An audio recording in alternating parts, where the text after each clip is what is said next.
ज़ाकरी training classes बराए ख़वातीन।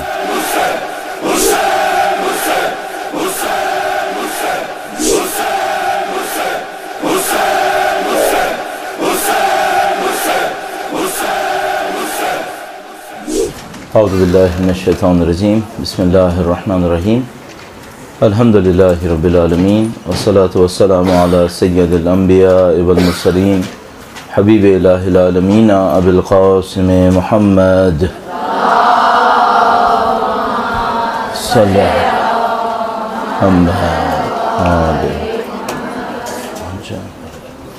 अला आलिहि तय्यबीन ताहिरीन सय्यिमा बक़ियतुल्लाहि फ़िल अरज़ीन क़ालल्लाहु तआला फ़ी किताबिहिल करीम बिस्मिल्लाहिर्रहमानिर्रहीम व नुरीदु अन नमुन्ना अलल्लज़ीना इस्तुज़िफ़ू फ़िल अर्ज़ व नजअलहुम अइम्मा व नजअलहुमुल वारिसीन। एक बार फिर दुरूद भेजिएगा मोहम्मद व आले मोहम्मद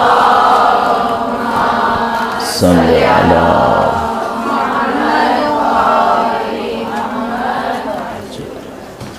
खुदा ताला का इंतहाई शुक्र वजालत ने उसने हमें तौफ़ीक़ दी कि हम दीन के ऊपर और फ़िक्र करें, दीन को समझने की कोशिश करें, अपनी ज़िम्मेदारियों को समझने की कोशिश करें।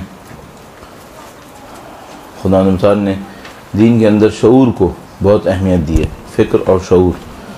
और जो इंसान भी अपने आप को दूसरों के सामने पेश करता है, चाहे वो किसी भी सलाहियत में हो, चाहे वो नौखान हो, चाहे वो मरसिया सलाम और ख़ास कर ज़ाहिर है कि मजलिस पढ़ने के हवाले से, तो आप कहीं ना कहीं लोगों को कुछ सिखाने की तरफ जा रहे होते हैं। जब आप लोगों को सिखाने की तरफ जा रहे होते हैं तो पहला सवाल ये आता है कि आपके अपने अंदर शऊर की कैफियत क्या है, और उस शऊर के ज़रिए से आप बहुत मामूली चीज़ों से लोगों को बहुत कुछ सिखा सकते हैं। खुदा न करे नाउज़ु बिल्लाह ताला अगर उस शऊर की कमी रह जाए तो आप बहुत बड़ी बड़ी गलतियाँ कर सकते हैं। तो बहुत ज़रूरी है कि इंसान फ़िक्र और शऊर के साथ अपने काम को अंजाम दे। और ये जो मौजू इस वक्त आपके पास मौजूद है उसमें ये कहा गया है कि जो मज़ामीन होते हैं उनका किरदार साजी के ऊपर क्या असर होता है, यानी मजालिस के लिए जो आप मज़ामीन इंतखाब करते हैं इसका किरदार साजी के ऊपर कैसे असर हो रहा होता है और इसका जो ताल्लुक़ है वो क्या बन रहा होता है। तो इसको बयान करने के लिए पहले मैं थोड़ा सा इस सिलसिले में अर्ज़ करूँगा कि किरदार बनते कैसे हैं, माशरे के अंदर किरदार कैसे बनते हैं। अगर ये मैकेनिज़्म आपके सामने क्लियर हो, और ओवरऑल हमेशा ज़हन में रखिएगा, आप जब भी कोई काम करने लगें तो काम करने से पहले ये सोचिएगा कि इसका तरीक़ाकार क्या है, इसमें जिसको हम लोग कहते हैं इन और आउट क्या है, इसके कैसे दाखिल होना है, कैसे बाहर निकलना है, इसका मैकेनिज़्म क्या है। मैकेनिज़्म कैसे कहते हैं, मसलन ये जो आपके सामने माइक है, इस माइक के अंदर कुछ आवाज़ की लहरें जा रही हैं और वहाँ से स्पीकर से दोबारा आवाज़ की लहरें निकल रही हैं। हमें ये तो पता है कि ये क्या काम हो रहा है, एक आवाज़ को एक जगह से लेकर दूसरी जगह पहुंचाया जा रहा है और ज़्यादा शिद्दत के साथ पहुंचाया जा रहा है। लेकिन मेरा अपने ख्याल है कि सिवाय उन लोगों के जो इस फील्ड के हों उनको ये पता नहीं होगा कि इसका मैकेनिज़्म क्या है, हमें इसका मैकेनिज़्म नहीं पता।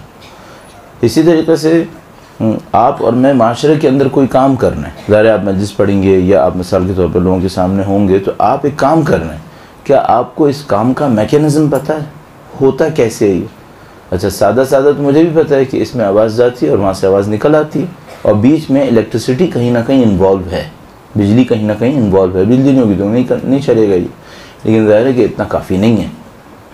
ये भी हमें पता है कि तारों के कुछ कनेक्शंस इन्वॉल्व हैं, तार कनेक्ट होते हैं, लेकिन बाकी डिटेल्स क्या हैं वो उसकी फील्ड के लोगों को पता है। तो सबसे पहले आप ये देखिए कि आप जब कह रहे हैं कि माशरे में जो आपके मजालिस के मज़ामीन हैं इनका किरदार साजी पे क्या असर है, तो सबसे पहले तो ये देख लें किरदार बनते कैसे हैं, कौन सी चीज़ें किरदार बना रही होती हैं। तो इस पॉइंट से शुरू करते हैं। दुरूद भेजेगा मोहम्मद वाले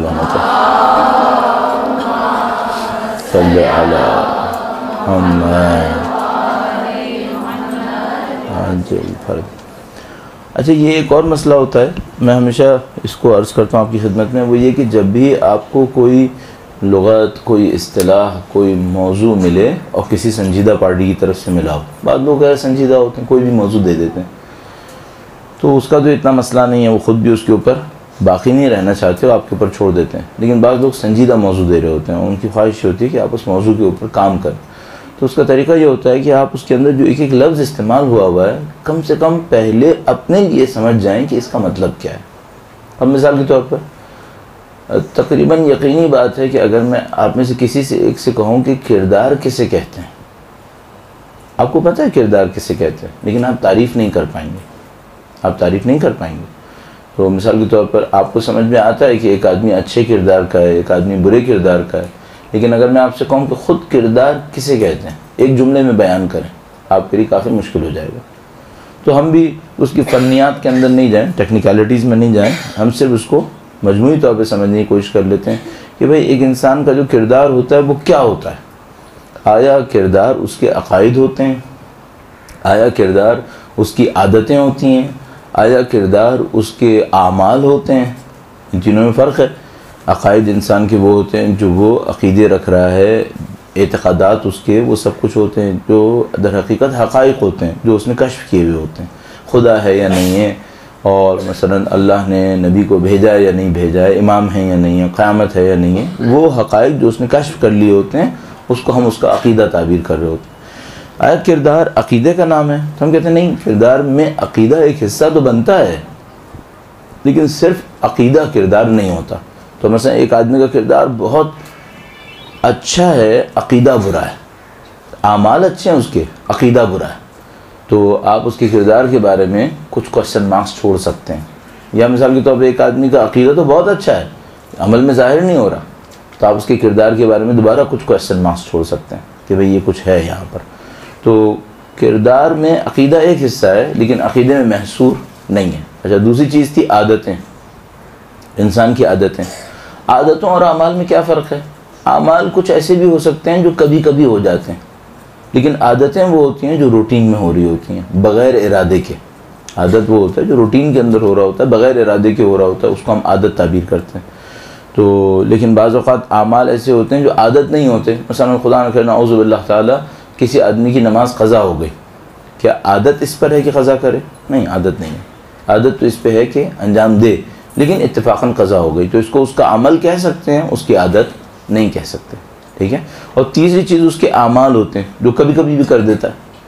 किरदार सबका मजमुआ होता है, किरदार सबका मजमुआ होता है, किरदार के अंदर कोई एक चीज़ नहीं ले सकते आप। हाँ, ये है कि किरदार में ज़्यादातर हिस्सा उसके ज़्यादा मुस्तकिल मिजाज हिस्से में की दखालत होती है। मसलन एक इंसान ने एक दफ़ा कहीं गलती से कोई झूठ बोल दिया तो किरदार पर एक क्वेश्चन मार्क तो आएगा, लेकिन आदमी के बारे में कहा जा सकता है भाई किरदार का अच्छा है, हाँ ठीक है, एक आध दफ़ा गलती भी कर बैठता है। ठीक है। तो किरदार में हम ज़्यादातर उसके मुस्तकिल हिस्सों की तरफ गौर कर रहे होते हैं। तो अब सवाल हमारा जिस पे आएगा कि ये जो आपके और मेरे अतराफ़ में इंसान रह रहे हैं और ख़ुद हम लोगों की जो ज़ात के मुस्तकिल हिस्से हैं जो आदतों की तरह हो जाते हैं, हमारे अकायद की तरह होते हैं, ये डेवलप कैसे होते हैं, कहाँ पे डेवलप किए जाते हैं? अच्छा, आप ख़ुद तसव्वुर करें, मसलन मुमकिन है कि आपसे कोई ये पूछे आज से 10 साल के बाद कि भाई आपका किरदार किसने बनाया, तो आप मिसाल के तौर पे कह सकते हैं कि भाई हमारा किरदार मदरसा अल-क़ाइम में आने की वजह से बना। आप कह सकते हैं कि भाई यहाँ पर हमें बाकायदा क्लासेस दी गई, हमें अखलाक सिखाया गया, हमें अकायद बताए गए, हमें तरबियत का तरीक़ेकार बताए गए, हमने उससे तरबियत करना शुरू की और इसने हमारे किरदार की तामीर की। लेकिन सवाल ये है कि जो माशरे के अंदर इतने लोग हैं, ये किस मदरसे में गए? किसी मदरसे में नहीं गए, तो इनके किरदार कैसे बन गए? तो हम ये कह सकते हैं कि किरदार ज़रूरी नहीं है किसी ने जानबूझकर बनाया हो, मुमकिन है कि ख़ुद से डेवलप हो गया हो, ख़ुद से भी डेवलप हो सकता है। अच्छा, अब फिर हमारा सवाल यहाँ पे शुरू होता है, वो तो खुशनसीब हुए जिनको कोई अच्छे बनाने वाले मिल गए और उन्होंने उनका किरदार बना दिया, और वो बदकिस्मत हुए जिनको कोई बुरा बनाने वाला मिल गया और उसने बुरा बना दिया। ज़्यादातर लोग कैसे हैं? ज़्यादातर लोग ख़ुद से बन जाते हैं, ख़ुद से बन जाते हैं। अच्छा, ये जो ख़ुद से बनते हैं इनको कौन बनाता है? अब देखिए एक एक करके हम इसको बयान करने की कोशिश करते हैं। मिसाल के तौर पर बच्चा जिस ख़ानदान में पैदा हुआ उससे उसके किरदार पे असर पड़ता है या नहीं पड़ता? बहुत असर पड़ेगा, बहुत ज़्यादा असर पड़ता है किस ख़ानदान में पैदा हुआ। अच्छा, बच्चा जब थोड़ा सा बड़ा होता है तो वो मोहल्ले में, गली कूचे में, स्कूल में जाता है, खेलता है, कूदता है, इसका उस पर असर पड़ता है या नहीं पड़ता? ज़ाहिर है कि पड़ता है, इसका भी असर पड़ता है। अच्छा, उसके बाद जिसकी स्कूलिंग होती है, एजुकेशन कह लीजिए, मुमकिन है कोई स्कूल ना भेजे, घर में पढ़ा, मुमकिन है कोई गांव मोहल्ले के अंदर शायद स्कूल हो ही नहीं, तो फिर भी बहरहाल कुछ ना कुछ वो सीख रहा होता है। तो ये जो एजुकेशन इसकी हो रही होती है, इससे भी किरदार पे असर पड़ता है, 100% असर पड़ता है। mesela एजुकेशन के अंदर टीचर्स इन्वॉल्व होते हैं, उनका भी किरदार पे असर पड़ता है। अच्छा थोड़ा सा उसके बाद बड़ा होता है तो वो सोसाइटी के अंदर जो मुख्तलिफ कम्युनिकेशन के ज़राए होते हैं, मसलन टीवी, रेडियो, अखबार, रिसाले, इंटरनेट, इन सब से मुतासर होता है, सोशल मीडिया वगैरह, इन सब से मुतासर होता है। तो और किरदार उसका बन रहा होता है, नहीं बन रहा होता? हाँ, सबका किरदार के ऊपर असर पड़ रहा होता है।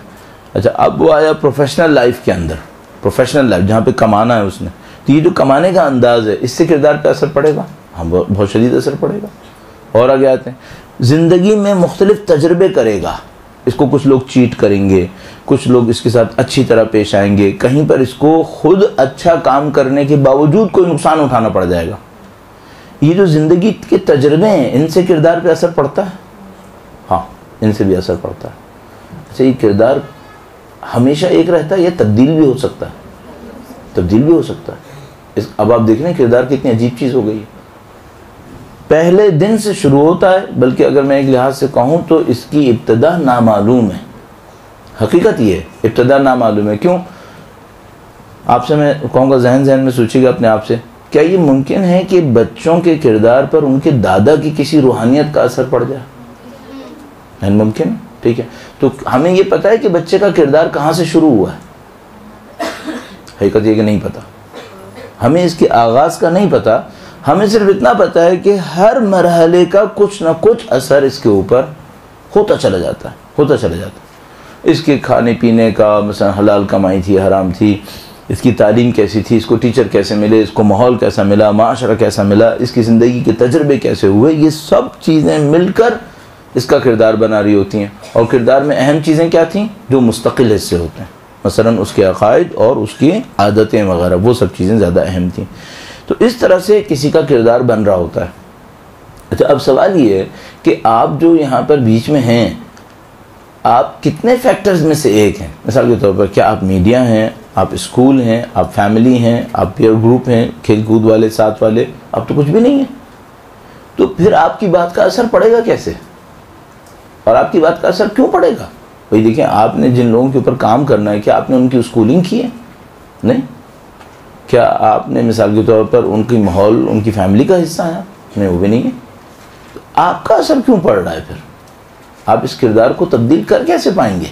इतने ढेर सारे एलिमेंट इन्वॉल्व हुए हुए हैं, इतने ढेर सारे लोग उसके ऊपर काम कर रहे हैं, सोचे समझे बगैर या बातों का सोचे समझ कर। तो आपका इसमें कैसे असर होगा? तो यहाँ पर एक बहुत ज़रीफ सा एक पॉइंट है, मैं इसको आपकी खिदमत में अर्ज़ करता हूँ। दुरूद भेजिएगा मोहम्मद वाले मोहम्मद।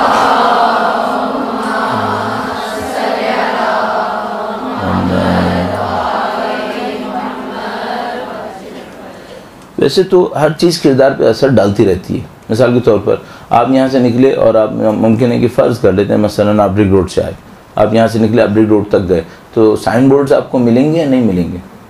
अच्छा, उनका आपकी किरदार पे असर हो सकता है? हाँ, हो सकता है। आपने बिल बोर्ड्स के ऊपर कुछ बना हुआ देखा, उसका आपके किरदार के ऊपर मुमकिन है लाशऊरी तौर पर भी असर हो रहा हो, ये भी हो सकता है। बहुत सारी चीज़ें हैं जो इंसान के किरदार पे असर डालती हैं, लेकिन कुछ जगहें हैं जो उसके सारे निज़ाम को तब्दील कर सकती हैं। कुछ जगहें हैं जो उसके निज़ाम को तब्दील कर सकती हैं। वो कैसे होता है? आपने कभी सुना है कि एक आदमी, मिसाल के तौर पर कोई बहुत बुरा आदमी था और उसको कोई उस्ताद मिल गया, उसने एक बात कोई कही जो उसके दिल को लग गई और एकदम से वो मुनक़लिब हो गया, तब्दील हो गया। या मसलन कोई हादसा ऐसा पेश आया, कोई जुमला उसने किसी से सुन लिया, किसी वजह से कोई चीज़ ऐसी पेश आई, उसकी सारी ज़िंदगी तब्दील हो गई। ये क्यों होता है? ये तो एक्सट्रीम हुआ ना कि एक आदमी की बिल्कुल लाइफ ही चेंज हो गई एक जुमले से, सही है। लेकिन ये होता क्यों है? होता यूँ लगता है कि बाज़ औक़ात इंसान किसी वाक़े की वजह से अपनी ज़िंदगी में जैसे उसके ज़लज़ला आ जाता है, हर चीज़ हिल जाती है किसी भी वाक़े की वजह से। अच्छा, वो कोई शिकस्त भी हो सकती है, कोई नाकामी हो सकती है, कोई खुदा की तरफ से इनायत भी हो सकती है। बहुत दफ़ा ऐसा होता है इंसान किसी से इतना ज़्यादा मुतासिर हो जाता है कि उसकी कोई एक बात उसको तहस नहस कर देती है, या मुस्बत में या मनफी में, ठीक है। तो क्या होता है कि किसी न किसी जगह पर पहले से बनी हुई इमारत कहीं हिलती है, उस जगह पर अगर किसी ने उसको ऊपर असर डाल दिया तो ये मामला सही हो गया, तो ये मामला इसके किरदार में तब्दीली आ गई। बिला तशबीह अर्ज़ कर रहा हूँ, पहले ज़माने में लोग दीवानों का इलाज करते थे शौक लगा के, अब ये नहीं करते, मेरा अपना ये ख्याल है। पहले ज़माने में बहुत राइज था, वो क्या करते थे, जिसके दिमाग का काम सही नहीं है, कुछ देख रहे हैं कि भाई ये जो है दिमागी एतबार से सही नहीं है, तो उसको बिजली के झटके लगाए जाते थे। अच्छा, जो बिजली के झटके लगाते थे, क्यों लगाते थे? उस ज़माने के साइकियाट्रिस्ट जो थे वो इस बात के मुतक़िद हो गए थे, सॉर्ट ऑफ शॉक ट्रीटमेंट, वो इस बात के मुतक़िद हो गए थे कि जब झटका मारेंगे हम इसे तो इसका दिमाग किसी टाइम पर 0-0 पे चला जाएगा, बिल्कुल इनिशियल पे। यानी शॉक ट्रीटमेंट की कुछ ऐसे भी ट्रीटमेंट्स हुए हैं जिसमें मसलन एक 24 साल लड़की थी, उसके ऊपर उन्होंने ट्रीटमेंट किया तो उसको ऐसी जगह पे पहुंचा दिया जहां वो ये भी भूल गई कि फारिग कैसे होते हैं। ये भी हुए हैं ट्रीटमेंट्स, ठीक है। तो वो ये समझते थे कि हम शॉक ट्रीटमेंट करके इसको 0-0 करेंगे, फिर दोबारा से इसको मेंटल ग्रोथ को हम मेंटेन कर लेंगे। इस तरह की कोई एक फ़िक्र थी उस ज़माने के अंदर। इसके ऊपर किताबें लिखी हुई हैं और इसी को बाद में फिर सियासत में भी बाज़ औक़ात इस्तेमाल करते हैं, इक़्तिसाद में भी इस्तेमाल करते हैं। मसलन किसी कौम को बिल्कुल नई लाइन देनी हो तो उससे पहले कोई ऐसा हादसा करते हैं कि दिमाग हिल जाए सारी कौम का। आपके ज़माने में मिसाल के तौर पर किस वाक़े को कह सकते हैं? मसलन जैसे पेशावर का हुआ, और अगर मसलन ज़रा अगर मेरी उम्र के किससे पूछता तो मैं कहता 9/11, जैसे न्यूयॉर्क में 9/11 हो, जैसे परसों फ्रांस में हो गया। ये सब क्या है, सॉर्ट ऑफ शॉक ट्रीटमेंट्स बन जाती हैं। वो ये कि ये कौम के ज़मीर को, कौम के दिमाग को बिल्कुल हिला देती हैं। अब आपने जो रीराइट करना है कर डालें। इस आलम में जो तहय्युर का सा एक आलम होता है, परेशानी का सा एक आलम, इंसान कबूल कर लेता है, सही है। अच्छा, ये तो मनफी हो गया, मुस्बत भी हो सकता है, मुस्बत भी हो सकता है। मिसाल के तौर पर एक आदमी बीमार है, वो मर रहा है, बिल्कुल डेस्परेट है, वो समझ रहा है ना उम्मीद मैं मरने वाला हूँ। अचानक एक आदमी पहुँचा, कहता है खुदा को क्यों नहीं पुकारते? उसने खुदा को पुकारना शुरू किया, अचानक उसको लगा जैसे मेरे अंदर कोई एनर्जी आ रही है। अच्छा, बच भी गया, फ़र्ज़ करते हैं। अब इसका किरदार कुछ और हो जाएगा, अब इसकी ज़िंदगी कुछ और हो जाएगी। तो मिसाल के तौर पर लोग रूहानी तजर्बे कर रहे होते हैं आइम्मा के रोज़ात पे, कि वो वहाँ पे जाते हैं और एक डेस्परेट आलम के अंदर, एक बहुत ही अजीब व गरीब आलम के अंदर, जब उनके वजूद की सारी ईंटें हिल चुकी होती हैं, अचानक उनके साथ कोई तजर्बा होता है, उनकी ज़िंदगियाँ तब्दील हो जाती हैं। तो ऐसा बहुत होता है। आपका हमसे क्या ताल्लुक़ है इस मामले का? यहाँ पे एक बहुत बारीक सा ताल्लुक़ बन रहा है। सॉरी, हम ये नहीं कर सकते कि हम किरदार की तमाम उसकी जड़ें हिला दें, ठीक है। होता क्या है, जो अभी तक समझ में आता है, ये जो मजलिस सुनने बैठे होते हैं, ये किसी ना किसी तरीके से हमसे मुतासिर हो जाते हैं। हमसे मतलब पर्सनली मैं आप नहीं हैं, यानी इस निज़ाम से ये जो असदारी सईदुल शुहदा का निज़ाम है, इस निज़ाम से मुतासिर हो रहे होते हैं। ये जो बैठने का अंदाज़ है, सलाम हुआ, मरसिया हुआ, बाद में नौहा होगा और अज़दारी पढ़ी जाएगी, तो ये जो पूरा निज़ाम है, इसके बारे में इनके जहन में कुछ ज़ाहिर हक़ाइक़ हैं, कुछ इनके जहन में तसव्वुरात हैं। मसलन बीबी तशरीफ़ लाएंगी, सईदुल शुहदा यहाँ पर हैं, सईदुल शुहदा का ज़िक्र है, फ़रिश्ते नाज़िल होते हैं, बहुत सारी चीज़ें लोगों के जहन में मशगूल हो रही होती हैं। अच्छा, इस मशगूलियत के साथ और इस बैकग्राउंड के साथ जब वो बैठे होते हैं, तो इनमें से कुछ लोग ऐसे होते हैं कि जो यूँ समझ लें अपने किरदार के दरवाज़ों को खोल के बैठ जाते हैं कि अगर आप में ताकत है मुतासिर करने की तो आप मुतासिर कर दें। इस दौरान में अगर आपका ट्रांस चल गया और आपने कोई ऐसी बातें कह दी जिससे उसका किरदार जो तकरीबन दरवाज़ा खुला हुआ है इस वक्त कि आप मुतासिर कर लें, और आपने कर लिया, आपका काम हो गया, आपका काम हो गया। अच्छा, इसमें मुमकिन है कि आपकी ज़ाती शख्सियत भी इन्वॉल्व हो रही है, आपके बारे में उसके जहन में कुछ है, या आपका कोई तजर्बा उसके साथ है, या आपके बारे में उसने कुछ सुना हुआ है। मुमकिन है आपका ऐसा कोई किरदार ही ना हो। जो मामला सईदुल शुहदा की वजह से, अज़दारी सईदुल शुहदा, नेचुरल ये ज़्यादा है, अज़दारी सईदुल शुहदा की सदक़े में उसके जहन के अंदर कुछ तसव्वुरात हैं, वो इस माहौल को लेने को तैयार है। और जाहिर है कि इन सब के पीछे एक और मामला भी है, वो ये कि जिस इल्म के सोर्स से आप इल्म देने की कोशिश कर रहे हैं वो हक़ पर मबनी है। यानी जहाँ से आपने लिया है, रिवायात हैं, आयात करीमा हैं, दीन इस्लाम की तालीमात हैं, वो सब वो हक़ाइक़ हैं जो इसके जहन को मुतासिर कर सकते हैं। अच्छा, अब इसमें से एक और बहुत बड़ा मसला आता है, वो ये कि अगर लोगों को पढ़ने वाले पर एतमाद ना हो तो अब किरदार तब्दील होगा क्या? अब चांस तकरीबन ना होने के बराबर है। क्यों? वो अपने किरदार को खोलेगा ही नहीं। बल्कि मुमकिन है कि आपके बारे में अगर कोई उसके ज़हन में गलत फहमी है तो न सिर्फ कि वो किरदार को तब्दील करने के लिए नहीं बैठेगा, बल्कि वो इस हिफाजती हिसार के साथ बैठेगा कि कहीं ये मुझे मुतासर ना कर दे। समझ रहे? तो अब इसका मतलब ये है कि अगर आप उसके किरदार को मुतासर करना चाहते हैं तो सबसे पहला उन्सर ये है आपके किरदार पर इसको कितना एतमाद है। सबसे इम्पोर्टेंट काम यहाँ पर। जो लोग दूसरों के किरदार को मुतासर कर सकेंगे वो उसी वक्त कर पाएंगे जब उनके किरदार पर लोगों को एतमाद होगा। अगर होगा तो वो हासिल करने के लिए बैठेंगे, रिसीव करने के लिए बैठेंगे। लेकिन अगर नहीं होगा तो मैंने अर्ज़ किया वो शील्ड लेके बैठेंगे। मसलन आप खुद तसव्वुर करें, अगर आपको किसी ऐसे ज़ाकिर या ज़ाकिरा की मजलिस में बैठने का इत्तेफाक हो जिसके अक़ाइद, जिसके किरदार के बारे में आपको शक व शुबहात हैं आपके दिमाग के अंदर, तो क्या आप इस इरादे के साथ बैठते हैं कि मैंने हासिल करना है? मामूलन ऐसा नहीं होता। आप बल्कि बाद वक़्त एग्रेसिवली बैठते हैं, बाद वक़्त डिफेंसिवली बैठते हैं। लेकिन यह कि एक्सेप्टेंस का मामला उसके अंदर बहुत कम हो रहा होता है। तो सबसे इम्पॉर्टेंट चीज़ ये है कि आपका अपना किरदार हो, आपके किरदार को सुनने वालों को एतमाद हो। अलबत्ते बाद वक़्त मसनूई भी हो जाता है।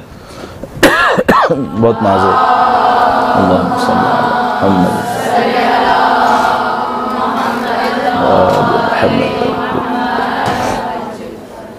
तो बाद वक़्त ये मसनूई भी होता है। मसलन एक आदमी मशहूर है, चूँकि वो मशहूर है लिहाजा जो लोग उसको सुनने बैठे हैं वो उससे लेने को तैयार है। ये कोई बुनियाद नहीं है, मुमकिन गलत आदमी मशहूर हो गया, लेकिन हो जाता है ऐसा।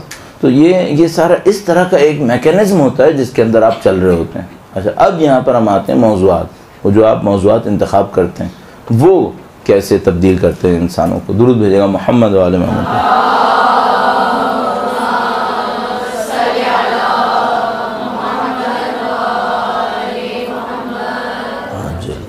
अच्छा, हमने किरदार की तशरीह में अर्ज़ किया था कि किरदार में इंसान के अक़ाइद भी शामिल हैं, किरदार में इंसान की आदतें भी शामिल हैं, बहुत सारी चीज़ें उसके किरदार में शामिल हैं।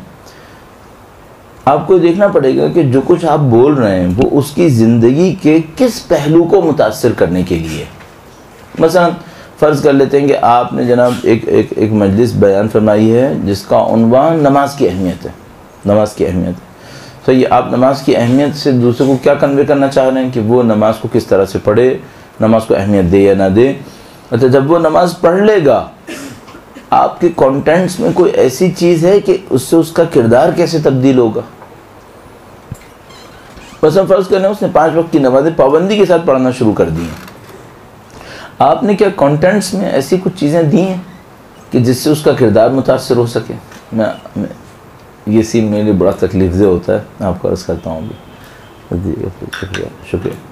ये मेरे लिए तकलीफ़देह क्या होता है वो ये कि हमारी कंसंट्रेशन इतनी ख़राब है, इतनी ख़राब है कि जैसे ये तशरीफ़ लाई हैं बहुत सारे लोग यहाँ देखना शुरू हो गए। आप लोग अपने हवास को अपने हाथ में क्यों नहीं रख पाते? कौम के साथ भी यही हो रहा है। ज़रा सी कोई बात होती है, सारी एनर्जी, सारी तवानाइयाँ, सारी ताकतें उसी बात पे चली जाती। आपको बहुत मजबूत होना चाहिए, ख़ासकर आज के दौर में जब डिस्ट्रैक्ट करने वाली चीज़ें, लोगों को मुनहरिफ करने वाली चीज़ें बेइंतहा हैं। आप हमेशा अपने ऊपर देखिए, इसको प्रैक्टिस के तौर पर रख लीजिए अपने अंदर कि मिसाल के तौर पर आपके सामने कोई चीज़ हो रही है और आपका इंतहाई दिल चाहेगा कि मैं वहाँ देखूँ। अच्छा, मुमकिन है कि आप अपनी फितरत की वजह से, आदत की वजह से अचानक देख पाएँ, ठीक है, लेकिन आप अपने आप से पूछें क्यों देखूँ। अपने दिमाग को मजबूत करें। आपका दिमाग क्यों डिस्ट्रैक्ट हो। सही। अब जाहिर है कि आप अपने घर से निकलें, यहाँ तक तशरीफ़ लाएँ, ये देखने के लिए आएँ कि कोई गिलास कैसे पकड़े हुए, हू केयर्स, ये थोड़ी आए। तो आप वहाँ क्यों देख रहे हैं? फिर सिर्फ इस वजह से कि एक आवाज़ आई है और कुछ मूवमेंट हुई है और आपके दिमाग में इतनी ताकत नहीं है कि गैर ज़रूरी आवाज़ और मूवमेंट को नज़रअंदाज कर दें। क्यों नहीं है इतनी ताकत? अच्छा, इसमें कोई बुराई नहीं है आपकी, लेकिन मैं कह रहा हूँ प्रैक्टिस शुरू कर, प्रैक्टिस शुरू कर। इससे आपको फ़ायदा क्या होगा? इससे आपको फ़ायदा ये होगा कि आप माशरे के अंदर भी जो डिस्ट्रैक्शंस आती रहती हैं उन पर कंट्रोल कर पाएंगे। जिन लोगों के दिमाग में ये ताकत नहीं होती उनको किसी तरफ धक्का देके भेजना बहुत आसान काम होता है, बहुत ही आसान है। आपने मॉब को देखा है, हुजूम, अवामी हुजूम जो जमा होता है, एक आदमी पत्थर मारता है, सब लोग पत्थर मारते हैं, क्यों? वो उसी का शिकार हो जाते हैं कि अपने दिमाग को इस्तेमाल नहीं कर रहे होते, फ़िक्र को इस्तेमाल नहीं कर रहे होते, जो हो रहा होता है उसे एक्सेप्ट कर लेते हैं। इसको मैं आपकी खिदमत में अर्ज़ करूँ, इसको हम लोग डिसऑर्डर कहते हैं। आप अटेंशन डिसऑर्डर, तवज्जो में आप मुश्किल में फंसे हुए हैं, और वो हमारे डॉक्टर अलीम साहब जो हैं वो इसके ऊपर बहुत ज़्यादा तवज्जो दे रहे होते हैं। आपने देखा होगा वो अपने लेक्चर्स वगैरह के अंदर बहुत उसको बयान भी कर रहे होते हैं। तो ये बहुत ज़रूरी है कि आप अपनी तवज्जुहात को मुतमरकिज़ करें। नमाज इसमें बहुत ज़बरदस्त मदद दे सकती है आपको। अगर आप नमाज में तवज्जो करने को अपनी आदत बनाएं, और उसके मुख्तलिफ़ तरीक़े मौजूद हैं और रहनुमाइयाँ मौजूद हैं, इरशादात मौजूद हैं, उसको इस्तेमाल करें। आपकी नमाज में कंसंट्रेशन बढ़ जाए तो आपकी लाइफ में भी कंसंट्रेशन बढ़ेगी, और जब आपकी लाइफ में कंसंट्रेशन बढ़ेगी तो क्या होगा? आपकी प्रोडक्टिविटी बढ़ जाएगी, आपके काम का नतीजा निकलना शुरू हो जाएगा, वरना आप डिस्ट्रैक्ट होते रहेंगे। और ख़वातीन में आपकी खिदमत में अर्ज़ कर दूँ, ख़वातीन में खुदा ने एक अजीब सलाहियत रखी है। वो क्या? ख़वातीन मल्टीटास्किंग हो सकती हैं, मर्द नहीं हो सकते। ख़वातीन मल्टीटास्किंग कैसे होते हैं? मतलब ऐसे ही सिंबॉलिक मैं कह रहा हूँ, ये ज़रूरी नहीं है, लेकिन मैं कह रहा हूँ ऐसे, जैसे मिसाल के तौर पर बच्चा खेल रहा है तो एक नज़र उसको भी देखते हैं, मसलन खाना भी बन रहा है, ठीक है, और शायद कोई दुआ भी पढ़ रही हो, ठीक है, शायद या उसने कोई कैसेट लगाई हुई वहाँ से सुन भी रही है। अच्छा, एक मर्द से कहें 4 काम करके दिखाया, क्रेज़ी हो जाएगा, सही है। अच्छा, इसी खातिर जो सेक्रेटरीज़ होती हैं ये ख़वातीन होती हैं। क्यों? ये जो सेक्रेटरी का काम होता है ना, ये मल्टीटास्किंग होता है। उसको एक फ़ोन कॉल भी रिसीव करनी है, एक लेटर डिक्टेट किया गया, उसके अपना ड्राफ्ट भी बनाना है, उसको फ़लाँ को भी कॉल करना है। एक मर्द होगा तो क्रेज़ी होने लगता है कि भाई ये क्या हो रहा है। लेकिन ख़वातीन को अल्लाह ने मल्टीटास्किंग बनाया है, लेकिन मल्टीटास्किंग में एक बहुत बड़ी ख़राबी भी है। वो क्या? कंसंट्रेशन कम है। तो मिसाल के तौर पर उसने बच्चे को भी देखना है, उसने खाना ही बनाना है, उसने दर्स भी सुनना है। अब इस दौरान में क्या होगा? किसी एक में स्टैंडर्ड कॉम्प्रोमाइज़ होगा, या खाना ख़राब होगा, या बच्चे को चोट लगेगी, या दर्स आधा सुना जाएगा और आधा नहीं सुना जाएगा, कॉम्प्रोमाइज़ होगा, ठीक है। लेकिन अगर आप कंसंट्रेशन बढ़ा लें इस मल्टीटास्किंग फैसिलिटी के साथ जो अल्लाह ने आपके अंदर रखी हुई है, तो आप बहुत कामों को बहुत अच्छे तरीके से अंजाम दे सकेंगे, उससे आपकी प्रोडक्टिविटी बढ़ जाएगी। तो इस तरह से आप किरदार को मुतासिर करते हैं। अच्छा, वो जो किरदार में एक पहलू और मैं आपकी खिदमत में अर्ज़ करूँ ताकि आप ये देख पाएँ आपका मौजू कैसे मुतासिर करेगा लोगों को, और कौन सी चीज़ें मुतासिर करेंगी। जो भी इंसान होता है, बल्कि दीन की तालीमात को ले लेते हैं, दीन की तालीमात को हम 3 हिस्सों में तकसीम कर सकते हैं। ये क्लासिफिकेशन में बहुत दफ़ा कहता हूँ, और इस क्लासिफिकेशन को अगर आप अपने जहन में रख लें, इससे आपकी ज़िंदगी में कई जगह पर फ़ायदे हो सकते हैं। जो बुनियाद होती है दीन की, फाउंडेशंस, वो होते हैं उसके अकायद। अकायद दीन की इमारत की बुनियाद होती है, बिल्कुल ज़मीन के अंदर है, शायद नज़र भी ना आए, लेकिन होता सब कुछ वही है। अकायद किसे कहते हैं? कहो कि अल्लाह एक है। मिसाल के तौर पे आपने किसी बच्चे से कहा कि बेटा अल्लाह एक है, पंजतन 5, इमाम 12, मासूम, सही, आपने कहलवा तो दिया है, इसको यकीन हो गया है क्या? एक अलग मामला। क्या इसने खुद कश्फ कर लिया इस बात को? एक अलग मामला। अकायद कुछ हक़ाइक़ हैं। अकायद क्या हैं? कुछ हक़ाइक़ हैं जिनको मैं तस्लीम कर लूँ। अकायद कुछ हक़ाइक़ हैं जिनको मैं तस्लीम कर लूँ। mesela अगर मैंने ज़मीन की ग्रेविटी को एक्सेप्ट कर लिया तो ये मेरा एक अक़ीदा है, ये मेरा एक अक़ीदा है। एक हकीकत है जो बाहर है, ज़मीन की ग्रेविटी। अगर मैं नहीं मानता या मुझे पता ही नहीं है, मैंने इस पर गौर ही नहीं किया, तो ये मेरा अक़ीदा नहीं है। ये कब मेरे अक़ीदे में तब्दील होता है? जब उस हकीकत को मैं तस्लीम कर लेता हूँ। खुदा का होना एक हकीकत है, इसको मैं तस्लीम कर लूँ तो ये मेरा अक़ीदा है, ये मेरा अक़ीदा। अक़ाइद किसे कहते हैं? इस तरह के हक़ाइक़ जो मैं तस्लीम कर लेता हूँ। मैं तस्लीम करता हूँ कि खुदा है, मैं तस्लीम करता हूँ कि उस खुदा ने नबी भेजा है, मैं तस्लीम करता हूँ कि वो खुदा आदिल है, मैं तस्लीम कर रहा हूँ कि इमामत का उन्सुर है, और मैं तस्लीम कर रहा हूँ कि इस दुनिया पर ज़िंदगी ख़त्म नहीं होगी, एक और दुनिया है जो चलती रहेगी। ठीक है, ये हो गए अक़ाइद जो हमारी दीन की इमारत की बुनियाद होती हैं। इन अक़ाइद की रोशनी में हम कुछ चीज़ों को एक्सट्रैक्ट करते हैं, कुछ चीज़ों को हासिल करते हैं। वो क्या होता है? उसको हम कहते हैं क्या होना चाहिए और क्या नहीं होना चाहिए। इसको हम उर्दू में कहते हैं अक़दार, और अंग्रेज़ी में इसको कहते हैं वैल्यूज़। अक़दार क़द्र की जमा है, वैल्यूज़, क्या होना चाहिए क्या नहीं होना चाहिए। मसलन अगर खुदा है जो कि अक़ीदे का हिस्सा है, अक़ाइद का हिस्सा है, तो खुदा की बंदगी होनी चाहिए या नहीं होनी चाहिए? बंदगी होनी चाहिए। बंदगी एक वैल्यू है, इस हिस्से को हम कहते हैं अखलाक। ये हिस्सा क्या होना चाहिए क्या नहीं होना चाहिए, वैल्यूज़, इस हिस्से को हम कहते हैं अखलाक। अच्छा, ये आपने कहाँ से हासिल किए? अक़ाइद से। अक़ाइद कुछ और हों, अखलाक कुछ और होंगे। अलबत्ता जो मैंने जुमला आपकी खिदमत में अर्ज़ किया, इसके ऊपर बेइंतहा गुफ्तगू है, इसके ऊपर जर व बहस, फ़लसफ़ियाना फ़लसफ़ी नज़रियात और ये और वो, कि आया अच्छे अक़ाइद ज़रूरी हैं अच्छे अखलाक के लिए, नहीं है। लेकिन बहरहाल हम जो अभी तक जो समझ पा रहे हैं वो अर्ज़ कर रहे हैं। अक़ाइद, उसके ऊपर अखलाक। अखलाक किसे कहते हैं? क्या होना चाहिए क्या नहीं होना चाहिए, जो वैल्यूज़ हैं, जिसको आप मोरल्स भी ताबीर करते हैं, जब वो इज्तिमाई मंजर में हो तो उसको मोरल्स कहते हैं, जिसको आप एथिक्स एंड मोरल्स कहते हैं। तीसरी चीज़ एक एक्सट्रैक्ट की जाती है इससे, क्या करो और क्या ना करो, क्या करो और क्या ना करो, इसको हम कहते हैं अहकाम। अहकाम हुक्म, अहकाम हुक्म की जमा हुई। अच्छा, अब अक़ाइद हो गए, अखलाक, उसके ऊपर अहकाम। अब मसलन क्या करो क्या ना करो, मसलन आप कहते हैं नमाज पढ़ो, नमाज पढ़ो, और मिसाल के तौर पर आपने कहा कि झूठ मत बोलो, सही। अच्छा, आपने कहा जो नमाज पढ़ो, ये किन वैल्यूज़ की बेस पे कहा? वैल्यूज़ ये थी कि उबूदियत ज़रूरी है। तो ये उबूदियत क्यों ज़रूरी है? उसकी वजह ये कि खुदा क़ादिर मुतआल है, वो खालिक है हमारा, सही। तो अहकाम किससे कनेक्टेड हैं? अखलाक से। और अखलाक किससे कनेक्टेड हैं? अक़ाइद से। ये तीनों का कनेक्शन होता है। अच्छा, अब हमारे माशरे के अंदर एक डायलेमा है, एक क्राइसिस है। वो क्या है? क्या हमारे माशरे में भी ये कनेक्टेड हैं? ये मिसाल के तौर पर जो लोग नमाज पढ़ रहे होते हैं वो बंदगी को सोच रहे होते हैं क्या? ज़रूरी नहीं है, आदतन भी पढ़ लेते हैं। ये जो मुश्किल हमारे यहाँ आती है कि किरदार के अंदर अक़ाइद, अखलाक और अहकाम का राबता डिस्कनेक्टेड है, इसकी वजह से एक अजीब व गरीब सूरत हाल आती है। वो क्या? बंदा अक़ाइद में अच्छा है, इमामत को मानता है, क़यामत को मानता है, तौहीद सब कुछ मानता है, झूठ बोलता है। अच्छा, झूठ बोलने का ताल्लुक़ कहाँ से है? झूठ बोलने का ताल्लुक़ आमाल से, अहकाम से है। झूठ बोलो या ना बोलो। अच्छा, इसके पीछे क्या थी वैल्यूज़? वैल्यूज़ ये थी कि सच्चाई अच्छी चीज़ है, सच्चाई होनी चाहिए। सच्चाई के पीछे अक़ीदा क्या था? सच्चाई के पीछे अक़ीदा यह था कि खुदा क़यामत के दिन एक एक अमल का हिसाब लेगा, सही है। अच्छा, ये जो बंदा मोतक़िद है कि खुदा एक एक अमल का हिसाब लेगा, ये फिर झूठ क्यों बोल रहा है? डिस्कनेक्टेड है।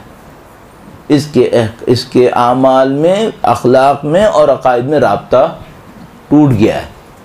प्रैक्टिकली कहता कुछ है, अंदर से कुछ और। कह तो रहा है कि क़यामत का मोतक़िद है, लेकिन अमलन जब जाके देखते हैं तो इसका अक़ीदा क़यामत के ऊपर नहीं है, इसका राब्ता टूटा हुआ है, सही है।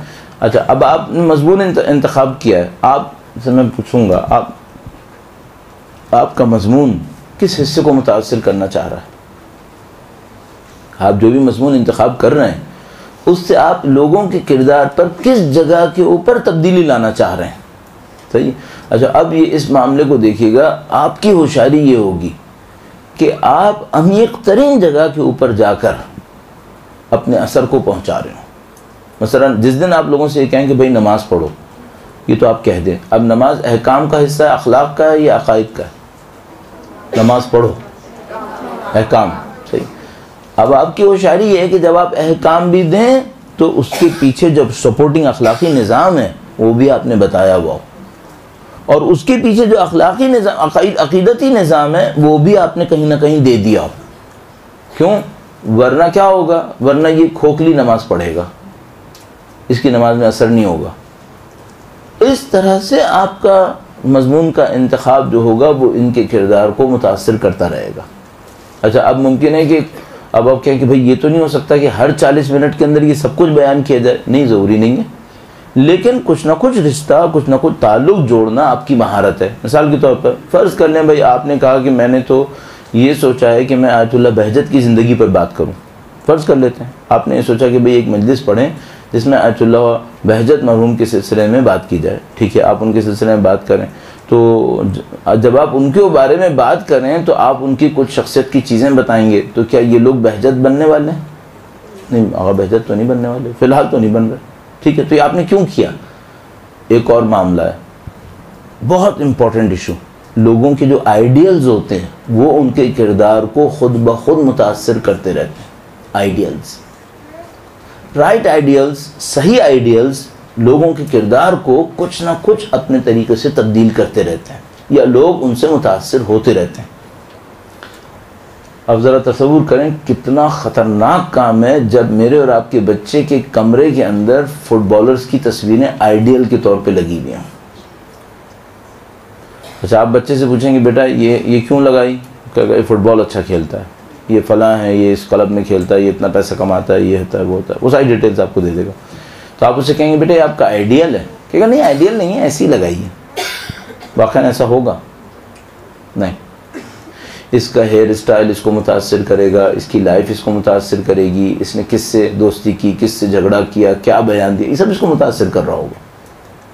ये इंसान की ज़िंदगी में बहुत खूबसूरत चैप्टर है, आइडियल से मुतासर होना, और इसमें लोगों का अंबिया से मुतासर होना, आइम्मा से मुतासर होना, अच्छे लोगों से सीखना, ये सब शामिल है, और ये सब भी शामिल है, बुरा भी शामिल है। तो बाज़ औक़ात आपका मज़मून डायरेक्टली उनके अक़ाइद, उनके अखलाक, उनके अहकाम पर कोई तब्दीली नहीं कर रहा होता, लेकिन आपका मज़मून क्या कर देता है? आइडियल को तब्दील कर देता है, आइडियल को तब्दील कर देता है। अब जैसे आइडियल तब्दील होता है, ये समझ लो कि एक डोमिनो इफेक्ट है जो खट खट खट खट लोगों के दिमाग के ऊपर असर डालना शुरू कर देता है। मसलन किसी ने आज तक अपनी ज़िंदगी में आयतुल्लाह बहजत के मामले में सुना ही नहीं था, आपने उनको 4 जुमले बताए, आपने एक मजलिस पढ़ दी उनके बारे में, उन्होंने कुछ सीखना शुरू किया, फिर उन्होंने थोड़ा सा कुरेदना शुरू किया कि भाई ये कैसे थे, किस तरह से थे, 2-4 बातें आपने भी बताई, एक आध को उन्होंने पिक कर लिया। अच्छा, ये भी प्रोसेस शुरू हो गया ना।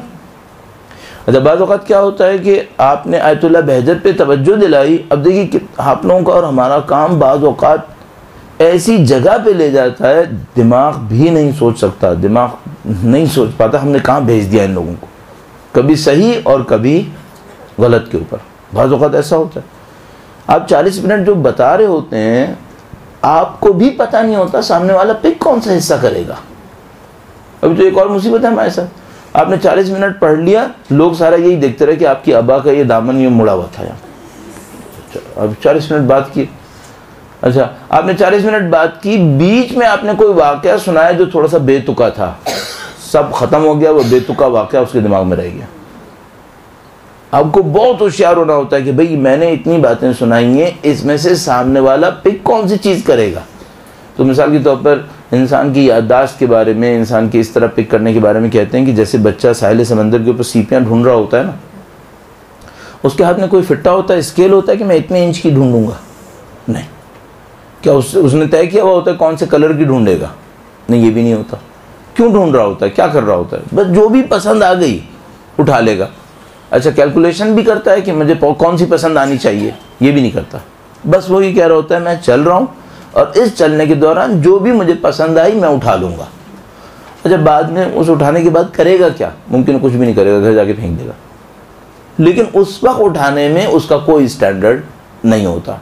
आपके और हमारे सुनने वाले भी तकरीबन कमोबेश ऐसे होते हैं, सिवाय ये कि आप होशियार हो। आप होशियार हो तो थोड़ा सा होशियारी दिखाइए, आपका पता नहीं होता कि आपने किया क्या इसके साथ। अच्छा, बदकिस्मती ये है कि हम में से बहुत सारे लोग इतने तजर्बेकार नहीं हैं, उनको ये पता ही नहीं चलता कि हमने इसके साथ भलाई की या बुराई की, हमने किया क्या इसके साथ। हम तो जो करना था कर चुके। अच्छा, बाद वक़्त हमारी सिर्फ इतनी सी मसलहत होती है कि मैं जो तैयारी करके आया था वो 20 मिनट में ख़त्म हो गई, मुझे 40 मिनट बोलना है।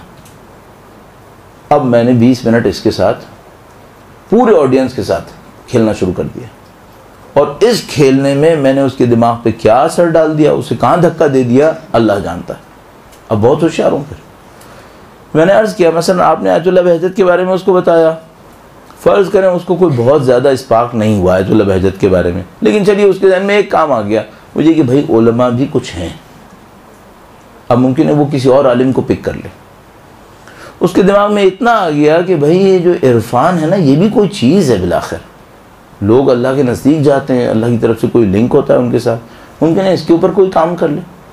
तो आप हमेशा ये देखते रहिएगा कि भाई आप जो डिलीवर कर रहे हैं वो डिलीवर किस हदफ से कर रहे हैं, आप क्या तब्दील करना चाहते हैं लोगों के अंदर। और हमेशा अपने अंदर एक रिसालत रखिए, एक पैगाम रखिए, वो ये कि आपको अगर एक मौका मिला है, 20 आदमी 50 30 40 जितने भी आपको सुन रहे हैं, कल खुदा आपसे इनके वक्त के हिसाब से आपसे सवाल भी करेगा कि भाई तुमने वक्त गुजराने के लिए समझा था ये कि मुझे वक्त गुजारना है यहाँ पे, या नहीं तुमने इनको कुछ देना था, तो तुमने दिया ना, तो क्या देना था फिर इनको। और इस बात, अब ज़ाहिर मेरा ये मौजू नहीं है लेकिन मैं इसको ज़रा सा टच कर लूँ, वो ये कि भाई ये जो जितना भी काम है ये मेरी और आपकी परफॉर्मेंस दिखाने का स्टेज नहीं है। इसको हमें ध्यान में रखना होगा कि ये इसलिए नहीं है कि मैंने ये साबित करना है कि मैं कितना अच्छा स्पीकर हूँ या मैं कितनी अच्छा ख़तीब बन गया हूँ। ये अगर आपने किया तो ये एक तरह से इमाम हुसैन के साथ ख़यानत की है, क्योंकि ये मेरे और आपके दिखाने के लिए नहीं बनी थी जगह, ये जगह बनी थी सैयदुल शुहदा और दीन का पैगाम पहुँचाने के लिए। तो आपकी और मेरी सिर्फ एक ज़िम्मेदारी है, वो ये कि भाई इनको दीन की ज़रूरत है, मुझे मौका मिला है, मुझे इनको दीन देना है। और ये जो दीन होता है इसमें सबसे इम्पोर्टेंट चीज़ क्या होती है, मैं एक जुमले में इसको लुब्बे लुबाब अर्ज़ करूँ आपकी खिदमत में, जो कुछ भी आप ज़िंदगी में करें दीन के नाम पर, इदारे खोलें, मजलिसें पढ़ें, जुलूस निकालें, रैलीज़ में जाएं, कुरान पढ़ें, हदीस सुनाएं, कुछ भी करें, दीन का हदफ क्या है? लोगों को अल्लाह से नज़दीक लाना, बस सबसे बड़ा हदफ ये हदफ है, लोगों को खुदा से नज़दीक लाना। अब आप ये बताइए कि आपका जो मौजू है वो इन्हें खुदा से नज़दीक ले आएगा? माज़रत के साथ, क्या आपका मौजू लोगों को खुदा से नज़दीक ले आएगा? असल मसला यहाँ पर अच्छा, कभी डायरेक्टली नज़दीक लाएगा, कभी इनडायरेक्टली नज़दीक लाएगा। मसलन कभी आपने क्या किया, एक मजलिस पढ़ी जिसमें आपने मानवियत के ऊपर बात की, मानवियत के ऊपर बात की, भाई खुदा से कैसे रब्ता किया जाता है। चलो ये आपने डायरेक्टली उनको खुदा के नज़दीक भेजने की कोशिश की। एक दफ़ा आपने खुदा के नज़दीक भेजने की डायरेक्ट कोशिश नहीं की, इनडायरेक्ट कोशिश की। उनसे कहा भाई अपनी ज़िंदगी के बारे में सोचो, इंसान ऐसा ना हो कि बाद में हसरत करे, मैं मौत भी आनी है, ये भी। तो अभी इसमें आपने इनडायरेक्टली उनको खुदा की तरफ भेजने की कोशिश की। जो लुब्बे लुबाब होता है वो यही होता है, सारी चीज़ों का जो खुलासा होता है वो ये कि भाई लोग खुदा की तरफ जा रहे हैं या नहीं जा रहे। आप दुनिया के सबसे मशहूर ख़तीब बन गए, आपके फॉलोअर जो हैं वो भी दुनिया के ख़तीब बन गए, आप ये हो गए, वो ये हो गए, ये सब तकरीबन लागब है, तकरीबन बेकार है। तकरीबन इसलिए कह रहा हूँ कि ज़ाहिर है इसमें भी कुछ शायद कोई अच्छी चीज़ निकल आए। असल मामला क्या है? लोगों को खुदा से नज़दीक करना, सारा मामला ये। अब ये है कि बाज़ औक़ात आप इस काम को कैसे करेंगे? अल्लाह की मोहब्बतों को बता के करेंगे। आपने मौजू इंतखाब किया, चलिए इसको भी आपको मिसाल में अर्ज़ कर दूँ। दुरूद भेजेगा मोहम्मद वाले मोहम्मद।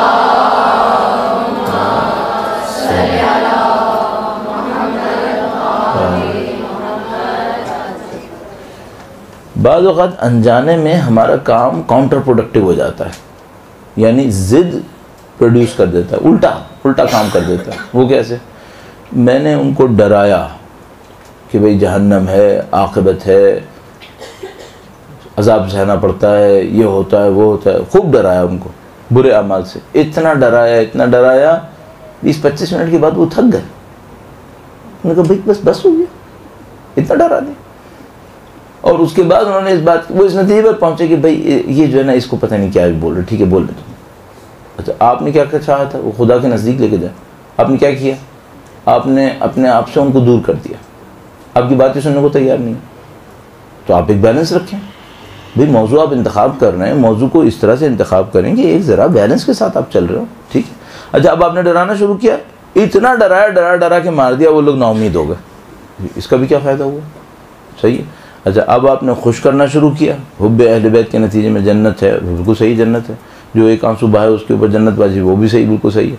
अच्छा, अब आपने कोई तशरीह के बगैर ये सब कहना शुरू कर दिया, नतीजे में जो उठ रहे हैं वो ये कह रहे हैं कि वैसे ऐसा है कि अब आइंदा से इस दर्स में आने की भी कोई ज़रूरत नहीं है। क्यों? मामला ख़त्म हो चुका है सब। तो वो जो खुदा मुताल ने अपने नबी को कहा कि बशीरन व बैलेंस चाहिए, बैलेंस चाहिए। ना इतना डराएं कि डरा के खुदा से दूर कर दें, ना इतनी बिशारत दें कि बिशारत दे के खुदा से दूर कर दें। एक बैलेंस पे लेके जाए। मसलन अगर किसी बात पे तनकीद भी कर रहे हैं ना, तो एक कोना ज़रा सा छोड़ दें उनके दिफा के लिए, ताकि वो आपके सामने नज़रों में ना गिर जाए।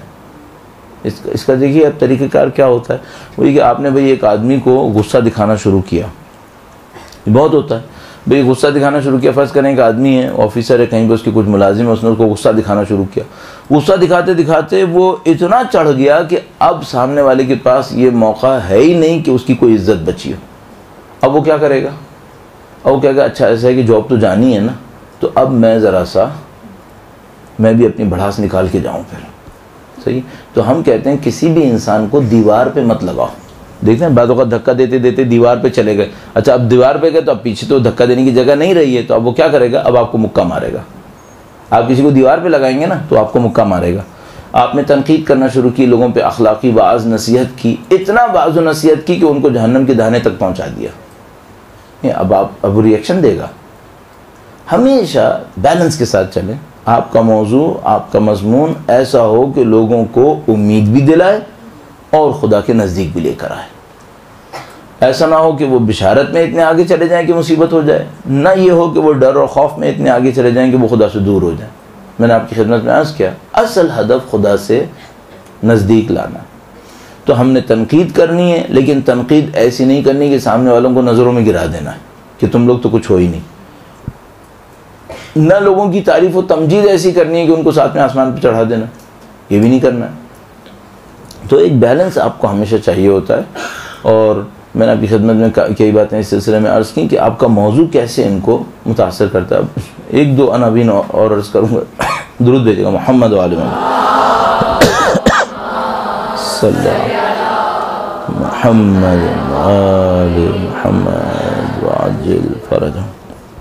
एक बहुत बड़ा मसला ये होता है कि आपकी जिस मजमून पर आपकी महारत नहीं है, आपका एतमाद नहीं है, उस मजमून को छेड़ना मामूलन मुश्किल का सबब बनेगा, मामूलन मुश्किल का सबब बनेगा। आप अपने नताइज को नहीं हासिल कर पाएंगे। तो सबसे पहले ये कीजिए कि अगर आपने 40 मिनट बोलना है तो उस मौजू पर आपकी गिरफ्त मिसाल के तौर पर 4 घंटे की हो, उस मौजू पे गिरफ्त आपकी 4 घंटे की हो। तो आपका जो कॉन्फिडेंस होता है जिस मौजू को आपने इंतखाब किया है, अगर उस मजमून पर, उस मौजू पर आपका एतमाद नहीं है, ये जो अदम एतमाद है ये कहीं ना कहीं रिफ्लेक्ट होगा। मैं मिसाल अर्ज़ करता हूँ। फ़र्ज़ कर लें, यूँ ही जहन में आ गया तो मैं अर्ज़ कर रहा हूँ, फ़र्ज़ कर लें आपने कोई मजलिस पढ़ी हज़रत ज़ैद शहीद पर, फ़र्ज़ कर लेते। अच्छा आपको हज़रत ज़ैद शहीद के बारे में ज़्यादा इत्तला नहीं है, आपको ज़्यादा इत्तला नहीं है, एक आध जगह से आपने कुछ चीज़ें पढ़ी हुई हैं, ठीक है। अब आपने उसको टच करने की कोशिश तो कर ली है, लेकिन आपको अपने ऊपर एतमाद नहीं है इस टॉपिक के ऊपर। ये जो आपका अदम एतमाद है ना, ये कहीं ना कहीं रिफ्लेक्ट हो जाएगा, ये कहीं ना कहीं नज़र आ जाएगा। तो मैं आपको मशवरे के तौर पे अर्ज़ करूँगा कि आपका मजमून वो मजमून हो जिसमें आपको सारे आगे पीछे की इत्तलात मौजूद हों, तो आप कॉन्फिडेंटली बोल सकेंगे उसके ऊपर। बात की हक़ानियत पर आपको यकीन है या नहीं है? बहुत बड़ा एक मामला, बहुत बड़ा मामला अपनी बात पर यकीन होना है। और अगर अपनी बात पर अमल भी हो चुका हो, आपने खुद अमल किया हो, तो फिर तो उसका असर कुछ और होता है। लेकिन अमल किया हो नहीं किया हो, कम से कम आपको बात पे तो यकीन हो। तो मिसाल के तौर पर आप लोगों से कह रहे हैं कि भाई अगर आप ये करेंगे ना तो आपकी ज़िंदगी कामयाबी की तरफ जाएंगी। तो कोई आपसे पूछ सकता है कि आपकी ज़िंदगी कामयाबी पे गई है? आपने इसको तजर्बा किया है? और आपने कहा नहीं मैंने तो अभी कोई तजर्बा नहीं किया। तो फिर आप बोल क्यों रहे हैं? फिर किस बुनियाद पे आपने बोला इसको? आपको एतमाद है इसके ऊपर? तो इस तरीके से आप जो काम भी करने की तरफ जा रहे हैं, पहले तो कम से कम इल्मी एतमाद हो आपको। अगर इल्मी एतमाद के साथ साथ अमली एतमाद भी है, आपने खुद आजमाया, आपने खुद करके देखा है, तो फिर बात कुछ और है। मसलन आप लोगों से कह रहे हैं कि भाई हर रात को सोने से पहले सूरह वाक़िया पढ़ो तो तुम्हारे रिस्क में इजाफा होगा। अच्छा आपने पढ़ा रिवायत, उन्होंने दुरूद भी भेज दिया, सही है, ये कब पढ़ेंगे? आपको यकीन है इस पर? अगर आपको यकीन है तो फिर आप क्यों रिस्क के पीछे मारे मारे फिर रहे हैं? आपने सूरह वाक़िया क्यों नहीं पढ़ ली थी? दीन को बग़ैर तजर्बे के लोगों के सामने बोलना एक एतबार से ख़तरनाक है। आप दीन पे तजर्बा करें, हमेशा हत्तल इम्कान कोशिश करें। ज़ाहिर है कि आप सारे दीन पे तजर्बा नहीं कर सकते, तो कुछ चीज़ें आपको बगैर तजर्बे की बोलनी पड़ेंगी, लेकिन मैं आपको मशवरे के तौर पे कहूँगा कि अगर आप अपनी बात में वज़न ईजाद करना चाहते हैं तो हत्तल इम्कान कोशिश ये करें कि दीन की जिस चैप्टर को आप लोगों के सामने बयान कर रहे हैं उसके ऊपर आपका अपना अमल मौजूद हो। ये जो किरदार को मुतासिर करेगा ना, ये गैर मामूली है, क्योंकि आपका किरदार उस बात से मुतासिर हुआ है, आपने खुद पहले उसको सीखा है। तो अब ये आपकी बात नहीं आएगी, आपका किरदार होगा जो बोल रहा होगा। वो जो हम लोग कहते हैं दिल से जो बात निकलती है असर रखती है, तो फिर आपकी बात ज़बान से नहीं आ रही होगी, आपने खुद प्रैक्टिस की है, आपने उसको आजमाया है, आजमा के उसके नतीजे को लिया है, नतीजे को लेने के बाद आपने उसको लोगों के सामने डिलीवर किया है।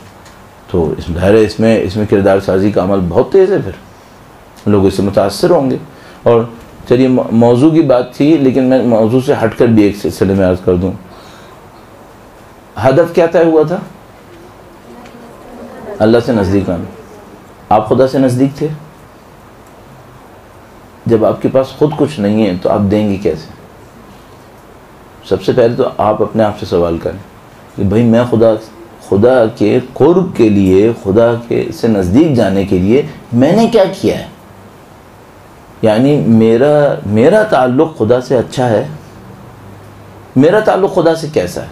अगर मैंने खुद इस पे मेहनत नहीं की कि अपने आप को खुदा से ताल्लुक़ में रखूं और खुदा से मेरा ताल्लुक़ अच्छा होना चाहिए। मसलन खुदा से ताल्लुक़ होने की निशानी क्या होती है? खुदा से ताल्लुक़ अहमियत देने की क्या निशानी? मिसाल के तौर पर फ़र्ज़ करने से आप ज़ाहिर है कि आप यहाँ पे तशरीफ़ फरमा हैं, आप जो हैं वो रिश्ते में बहन हो सकते हैं, आप रिश्ते में माँ हो सकते हैं, आप रिश्ते में 10 रिश्ते आपके हो सकते हैं। इन रिश्तों की आपके नज़दीक अहमियत है या नहीं है? तो आप इस पर मेहनत करते हैं। खुदा से रिश्ते पर आपकी मेहनत कितनी है? इस रिश्ते पर आपकी तवज्जो कितनी है? मसलन तकरीबन बईद है, नामुमकिन है कोई माँ सुबह से शाम तक अपनी औलाद के बारे में ना सोचे, तकरीबन नामुमकिन है। ठीक है, हाँ मुमकिन है कहीं चला जाए तो ये कुछ और ऐसा कुछ हो जाए, लेकिन बहरहाल बैक ऑफ द माइंड उसके दिमाग में कुछ ना कुछ चलता रहता है कि भाई कुछ है, कमी है यहाँ पर। ठीक है, हमारा खुदा से रिश्ता कैसा है? हमारा खुदा से ताल्लुक़ कैसा है? आया ऐसा इस ताल्लुक़ को बनाने के ऊपर हमारी कोई मेहनत है? हमने इसको टाइम कितना दिया है? हमने इसको सबसे मसला इम्पोर्टेंस का, इम्पोर्टेंस कितनी दी है? तो इन तमाम चीज़ों के ऊपर आप मेहनत करना शुरू करें, फिर खुद ब खुद कुछ चीज़ें खुदावंद मुताल आपसे करवाएगा। मैं आपको आपकी खिदमत में मशवरे के तौर पर अर्ज़ कर रहा हूँ इसे। आप अपने काम से लोगों के किरदार को, हकीकत ये है कि ये फ़िज़िकल एक्सरसाइज नहीं है कि आप 4 घंटे मेहनत करेंगे 4 घंटे का रिज़ल्ट मिल जाएगा, ऐसा नहीं होगा।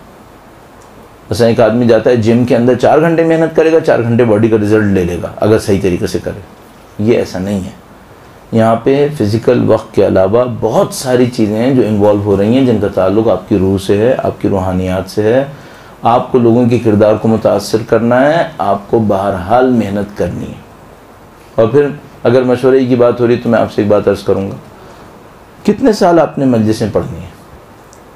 मसलन फ़र्ज़ कर लीजिए कि आपकी उम्र जो है वो अभी 25 साल है, ऐसे ही मैं कह देता हूँ, फ़र्ज़ कर लेते हैं। ऑन एवरेज एक इंसान ने पाकिस्तान में 60-65 साल जीना है ऑन एवरेज, तो मसलन अभी आपने 40 साल मजलिसें पढ़नी है। 40 साल अपनी रूह को डेवलप करेंगे। अगर आप एक मतलब मुहर्रम से पहले सोच रहे हैं ना, मैंने मजलिसें कहाँ कहाँ पढ़नी है, मैंने कहाँ कहाँ पे जाना है, सुनने के लिए भी हद तक जाना है, तो सबसे पहले ये सोचिएगा कि मैंने नफ्स के ऊपर इस साल कितनी मेहनत करनी है। ये जो आप पढ़ रहे हैं जिसका हदफ दूसरों को खुदा के नज़दीक लेके जाना है, तो आपको खुदा के नज़दीक नहीं जाना है क्या? अगर दूसरों में हदफ ये है कि इनको खुदा से नज़दीक जाना है, तो सबसे पहले तो मेरे अंदर है कि मुझे खुदा से नज़दीक जाना है। तो जब आप इस बात की तैयारियां कर रहे थे कि दूसरों को खुदा से नज़दीक कैसे लेके जाएंगे, जो बहुत कुछ आपके हाथ में भी नहीं था, तो आपने उस पर तैयारी क्यों नहीं की कि आप खुदा के नज़दीक कैसे जाएंगे, जो 100% आपके हाथ में भी था, उस पर आपने मेहनत क्यों नहीं की? तो मैं आपकी खिदमत में अर्ज़ करूँगा, जिस तरह आप माह रमज़ान से पहले ये सारी तैयारियां करेंगे, हम किन मजलिसों में शिरकत करेंगे, हम कहाँ पर जाके बोलेंगे, किससे बात करेंगे, आपने इस पर मेहनत क्यों नहीं की कि हम खुदा से करीब जाने के लिए क्या करेंगे? हम लोग इंसान हैं, एक प्रैक्टिस करते करते थक जाते हैं। मैं देख लूँ टाइम कहीं ऐसा ना हो कि निकल गया और कोई घड़ी मुझे नज़र नहीं आ रही है। 5 मिनट बाकी। दुरूद भेजेगा मोहम्मद वाले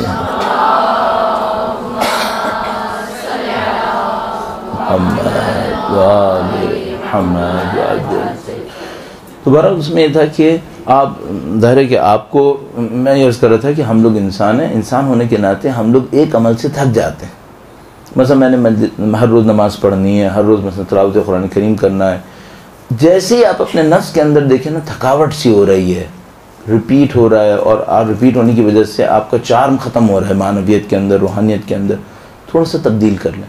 यार नमाज तो तब्दील नहीं होगी, कुरान तो तब्दील नहीं होगा, कोई दुआ तब्दील कर लें, कोई नई दुआ ले लें, कोई नई प्रैक्टिस ले लें और प्रैक्टिस को नया कर लें। मिसाल के तौर पर फ़र्ज़ करें, ऐसे ही मैं कह रहा हूँ कि आप पहले सदका कर रहे थे, आपने देखा कि भाई ये तो रूटीन बनता चला जा रहा है, सदक़े का अंदाज़ तब्दील कर, सदक़े का अंदाज़ तब्दील, कोई सोशल वर्क ले लो अपने साथ, ताकि आपकी रूह के अंदर अल्लाह की तरफ बढ़ने के लिए नए नए काम आते रहें।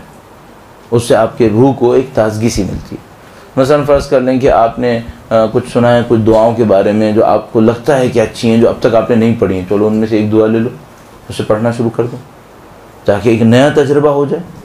और ज़िंदगी के वक्त को यूटिलाइज़ करें। जितना आप अपने किरदार को बनाने के लिए यूटिलाइज़ करेंगे, लोगों के किरदार के ऊपर आपका असर ज़्यादा होगा। तो जो लुब्ब लुबाब हुआ, अब मैं सोच रहा हूँ कि थोड़ी देर आप अगर कुछ बयान करना चाहें, आप कुछ सवाल वगैरह करना चाहें तो आप भी करें। जो लुब्ब लुबाब हुआ वो ये हुआ कि भाई ये जो किरदार साजी का अमल है, ये एक डायमेंशन नहीं है, ये मल्टी डायमेंशनल है। इसमें बहुत सारे पहलू असरअंदाज हो रहे होते हैं, लेकिन हमें और आपको सईदुश्शुहदा की अज़ादारी की वजह से खुद ब खुद एक एज मिलता है, एक एज मिलता है कि लोग अपने किरदार को तब्दील करने के लिए हमारे सामने तैयार हो जाते हैं। अब इस दौरान में अगर हम उस माहौल से, उस मानवियत, रूहानियत जो सईदुश्शुहदा के नाम पर है, इसको इस्तेमाल करके लोगों को राइट डायरेक्शन में ले गए, तो हमने उनके किरदार पर असर डाल दिया। राइट डायरेक्शन में ले जाने के लिए अर्ज़ हुआ कि मौज़ूआत कभी बराह रास्त मुतासर करते हैं और कभी गैर मुस्तकीम बिलवास्ता मुतासर कर रहे होते हैं। आपको होशियारी ये दिखानी होती है कि भाई आप उनके अक़ाइद को मुतासर करेंगे, आप उनके अखलाक को मुतासर करेंगे, आपको प्रैक्टिसेस को मुतासर करेंगे। अगर प्रैक्टिसेस पे जा रहे हैं तो कम से कम राब्ता क्लियर कर दीजिएगा, राब्ता क्लियर कर दीजिएगा, वरना ये खोखले अमाल शुरू हो जाते हैं और उससे लोगों के किरदार में कोई सब्सटेंशियल तब्दीली नहीं आती। फिर ये बात हुई कि भाई आप अगर खुदा की तरफ लोगों को लेके जाना चाह रहे हैं तो ख़ुद आपके अंदर खुदा की तरफ जाने का हौसला हो और आप उसकी तरफ जाना चाहते हो, और दीन तजर्बा हुआ हो आपकी ज़ात के ज़रिए से, तो बहुत असरअंदाज होगा, बहुत ज़्यादा असरअंदाज होगा। तो आप जब भी दीन सिखाने लगें तजर्बा कर लीजिएगा। देखिए मैं एक बात आपकी खिदमत में अर्ज़ करूँ, जो दीनदार होता है वो अपने अंदर मुतमईन होता है या गैर मुतमईन होता है? अब एक सेंस में गैर मुतमईन होगा, एक सेंस में मुतमईन हो जाएगा। गैर मुतमईन किस बात पे होगा?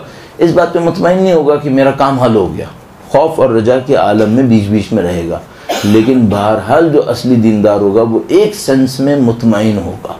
किस सेंस में? जिस सेंस में दुनियादार गैर मुतमईन होते हैं। सही? अच्छा, आप अपने आप से एक सवाल कीजिएगा, इस इत्मीनान को आप अपने अंदर एहसास करते हैं? इस इत्मीनान को आप अपने अंदर देख रहे हैं? मिसाल के तौर पर रूटीन की लाइफ में तो शायद आप मुतमईन हो, जब मुसीबत आती है तो उस इत्मीनान को आप एहसास करते हैं अपने अंदर? तो लोगों को आप कैसे देंगे? मिसाल के तौर पर भाई मेरी लाइफ रूटीन में सही गुजर रही है, मुझे कोई प्रॉब्लम नहीं है, मैं सही हूँ, जब सोना चाहता हूँ सो जाता हूँ, जब उठना चाहता हूँ उठ जाता हूँ।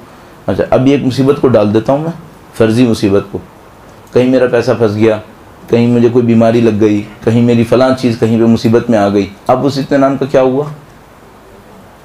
और आप तो कह रहे थे अला बिज़िक्रिल्लाह तत्मइन्नुल क़ुलूब, आगाह रहो कि दिलों को इत्मीनान तो बस अल्लाह की याद से होता है।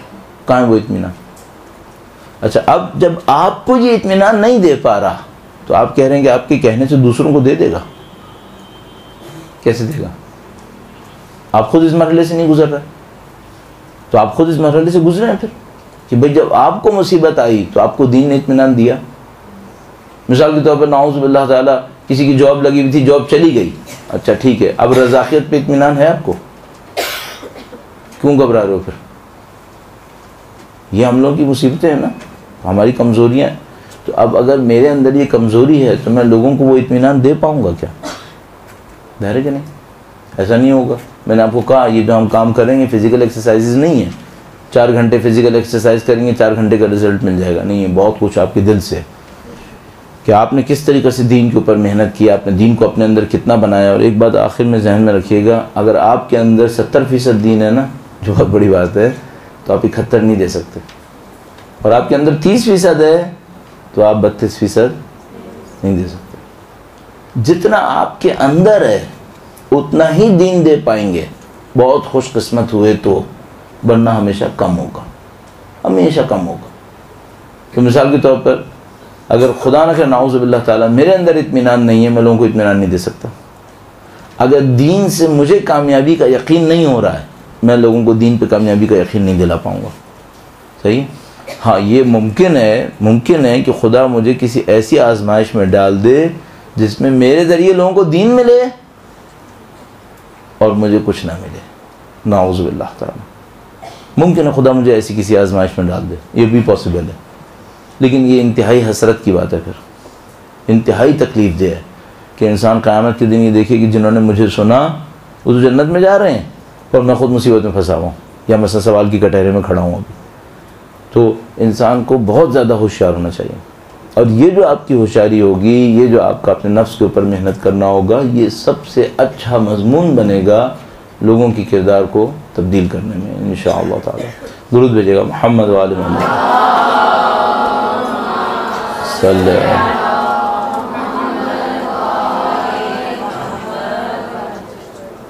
अच्छा, अब अगर आप कुछ, मुझे नहीं पता क्वेश्चन आंसर का सेशन यहाँ पे है या नहीं है, भर पेपर पे जो लिखा हुआ है उसको हम शुरू करते हैं। सही है। अच्छा, अब देखिए, हुआ बिल्कुल वही जो मैंने आपसे कहा था। मैंने आपसे कहा था आप 40 मिनट कोई बात करें और कोई ऐसी बात को पकड़ ले जो आपकी इंटेंशन में था ही नहीं। ये क्वेश्चन देखिए, हज़रत ज़ैद शहीद, हज़रत ने लिखा, ज़ैद शहीद का जिक्र सहीफ़े सज्जादी की तफसील में है, क्या ये वही ज़ैद हैं जो हज़रत इमाम सज्जाद के साहिबजादे थे या कुछ और? अच्छा, मेरा दर्स इस पे था नहीं, असल मेरे मेन टॉपिक्स में से ये टॉपिक था क्या? नहीं, ये मेरी एक मिसाल थी। और क्वेश्चन ने क्या किया, जिस किसी ने भी किया, ज़ाहिर उनके जहन में एक क्वेश्चन आया तो उन्होंने सवाल कर दिया, जिस किसी ने भी किया, बुरा नहीं है। लेकिन क्या होता है, ये वो होता है जो हमारे और आपके साथ बार बार होता है। वो ये कि आपने 40 मिनट्स का एक मजलिस पढ़ी, लेक्चर दिया, और सामने वाले का दिमाग कहाँ पे फंसा हुआ है? एक मिसाल के ऊपर, जिसका आपके मेन टॉपिक से कहीं तक भी कोई ताल्लुक नहीं है। सॉर्ट ऑफ डिस्ट्रैक्शन है, एक किस्म की डिस्ट्रैक्शन है कि भाई ये तो टॉपिक था ही नहीं असल। ये बिल्कुल ऐसे ही जैसे अभी कोई सवाल करे कि जब पानी लाए थे तो पानी मीठा था भी या नहीं था, इसे मौजू नहीं है ये। अलबत्ता मैं ये नहीं कह रहा कि जिन्होंने सवाल किया उन्होंने गलत किया, ये वही हज़रत शहीद हैं, लेकिन मैं कहना चाह रहा हूँ ये मेन टॉपिक नहीं है और ऐसा बार बार होता है, बहुत होता है ये। अच्छा, एक मौजू पर गिरफ्त हासिल करने के लिए कितनी किताबों का मुताला किया जाए कि यकीन हासिल हो जाए कि हाँ अब वाक़ई इस मौजू पर बात की जा सकती है? हकीकत ये है कि क्वांटिटी का मसला नहीं है, क्वांटिटी का मसला नहीं है। असल मसला क्या है, वो ये है कि भाई एक मौजू है, उसके ऊपर मुमकिन है 4 ओपिनियंस हों, मुमकिन है 4 ओपिनियंस हों। आपने किसी ऐसे ऑथेंटिक राइटर को पढ़ लिया हो, एक मुस्तनद मुसन्निफ को पढ़ लिया हो, जिसको पढ़ने के बाद आपका दिल मुतमईन हो जाए कि हाँ भाई मैंने एक अच्छे ज़रिए से इस मौजू के ऊपर गिरफ्त हासिल कर ली है। एक दफ़ा होता है कि आपने कुछ चीज़ पढ़ी है लेकिन अभी आपको तफसीलात का सही इल्म नहीं है, बहुत सारी चीज़ें अभी आपके लिए मुजमल हैं, पता नहीं है सही कि भाई ये कैसे हुआ। तो आप क्या करें कि जिस मौजू पर भी पढ़ें उस मौजू पर किसी मुस्तनद मुसन्निफ को पढ़ें, ताकि उसको पढ़ने के बाद आपको एक हद में इत्मीनान हो सके कि भाई ये कदरे मुनासिब हद तक मैं पहुँच गए, अब मैं पहुँच गया। अब ये कि ये 2 हों या 4 हों या 5 हों, इसमें कोई कैद नहीं लगाई जा सकती। मुस्तनद मुसन्निफ होना चाहिए और आपको इत्मीनान का एहसास दे सके। लिखा है, बेइंतहा कोशिश के बाद भी अगर हम अपने किरदार को बेहतरीन नहीं कर पाते तो क्या हम मिंबर पे जाना छोड़ दें? अच्छा देखिए, दोबारा मैं पढ़ता हूँ। बेइंतहा कोशिश के बाद भी हम अपने किरदार को बेहतरीन नहीं कर पाते, चलो बेहतरीन नहीं कर पाए, थोड़ा बेहतर बना लो, वो भी काफ़ी है। सही, आपने इंग्लिश में सुना होगा ना, हमारे पास सुपरलेटिव डिग्री होती है। सुपरलेटिव डिग्री, एक होगा अच्छा, एक होगा बेहतर और एक होगा बेहतरीन। ठीक है, मैं एक रिक्वेस्ट आप सबसे करूँगा, और वो ये रिक्वेस्ट ये है कि थोड़ा सा कहने और लिखने और सब है ज़िंदगी में जज्बातियत को कम करें, जज्बातियत कम करें।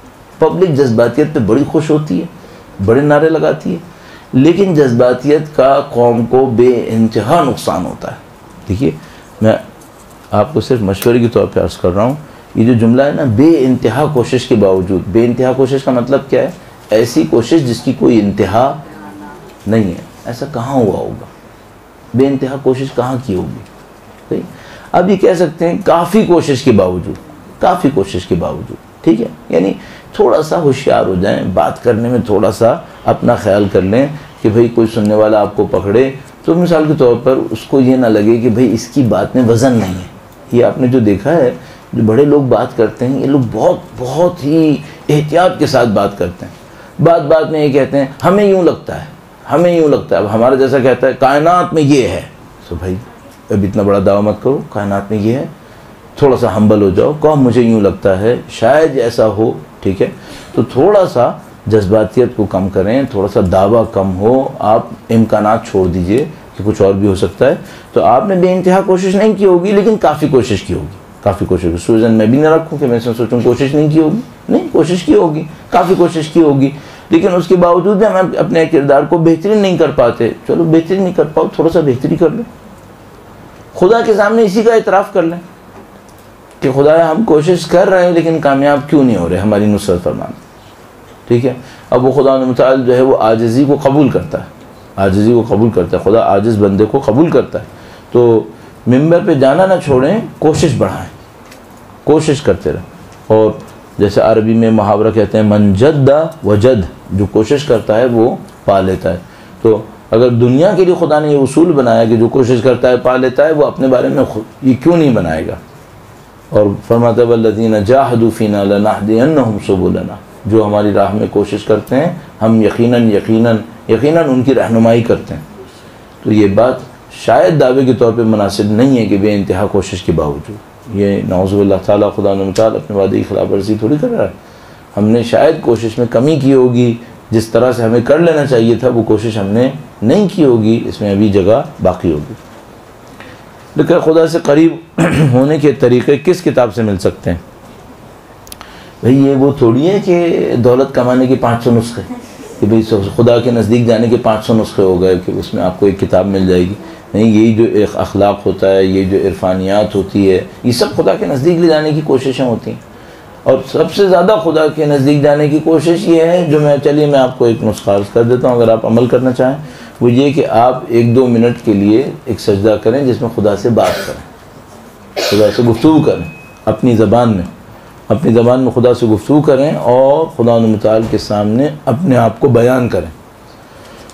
जब आप खुदा से बयान करने लगेंगे तो छोटी छोटी चीज़ें कह भी नहीं पाएंगे। मतलब खुदा से क्या कहेंगे कि फ़लाँ कपड़ा ढूंढने गए थे बाज़ार में नहीं मिला, क्या कहेंगे? शर्म भी आएगी कि कोई ये को कहने वाली बात। हाँ, मतलब आप खुदा से कहें खुदा हम मानवियत चाहते थे, तेरे नज़दीक आना चाहते थे, नहीं नसीब हो रहे। मसलन आप कह सकते हैं कि भाई खुदा मैंने मजलिस पढ़नी चाहिए थी जिसमें मैं सैयदुश्शुहदा को रुलाऊँ, नहीं रुला सका। मैं चाहता था अच्छे मसाइब पढ़ूँ ताकि लोग सैयदुश्शुहदा के गम में रोएं, मैं नहीं कर पाया, मेरे अंदर कौन सी कमी। तो आप इस तरह से मांगने वाली चीज़ मांगेंगे, शिकवा भी शिकायत भी आप खुदा से एक तरीक़े के साथ, अंदाज़े के साथ, तरीक़े में रहते हुए आप कर सकते हैं। तो ये जो आपका ताल्लुक़ है ये खुदा से बनना चाहिए, खुदा से आपका राब्ता सही होना चाहिए और बेहतर होना चाहिए।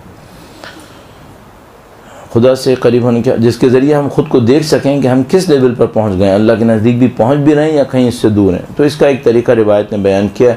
रिवायत ने फरमाया कि अगर तुम ये देखना चाहते हो कि तुम खुदा को तुमसे मोहब्बत है या नहीं है, तो ये देखो कि तुम्हें खुदा से मोहब्बत है या नहीं है, तुम्हारे नज़दीक खुदा की कितनी अहमियत है।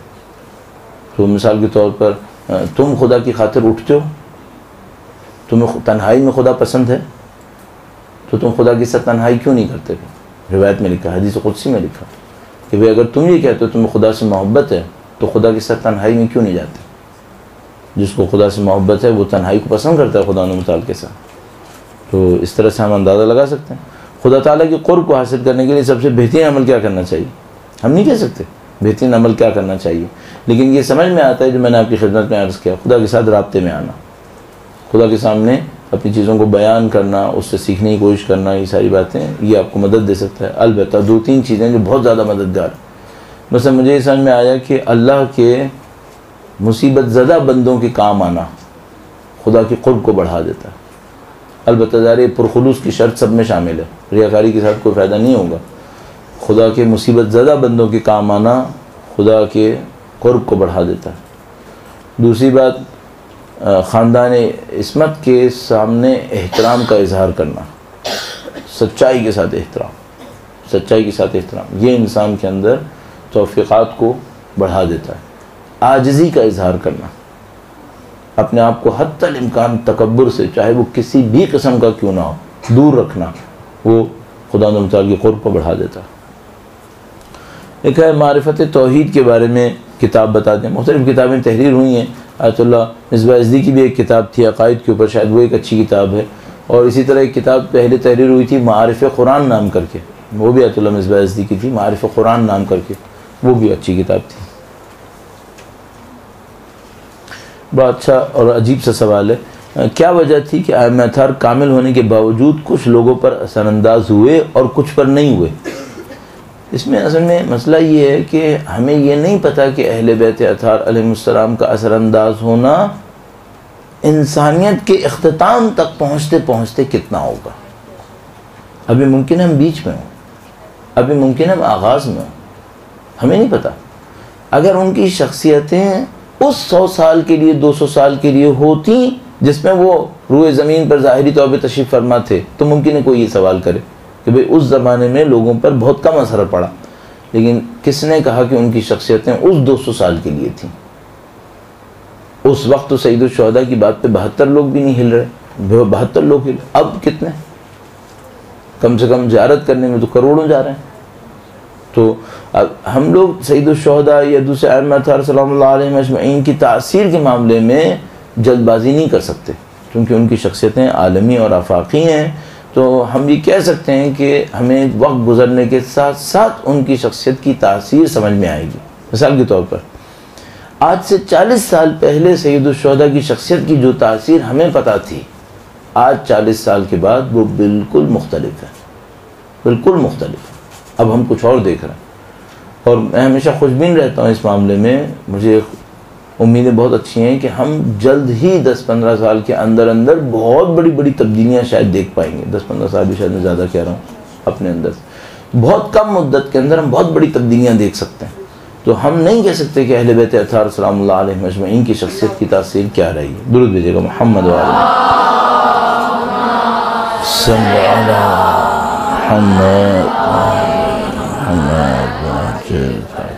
अच्छा, अब हमारे पास 10 मिनट बाकी हैं और मैं इस 10 मिनट में फिर कुछ 1-2 पॉइंट और आपकी खिदमत में अर्ज़ कर लेता हूँ, अगर नहीं आ पाए, सवाल नहीं हुए।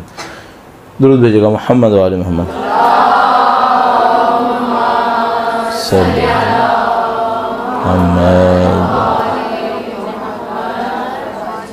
लिखा है कि उलमाए दीन के बारे में किताब बता दें। असल में एक किताब जिसके अंदर मिसाल के तौर पर उलमाए दीन को जमा किया गया हो या उनकी हयात तैयबा के बारे में, उनकी अच्छी ज़िंदगी के बारे में बात की गई हो।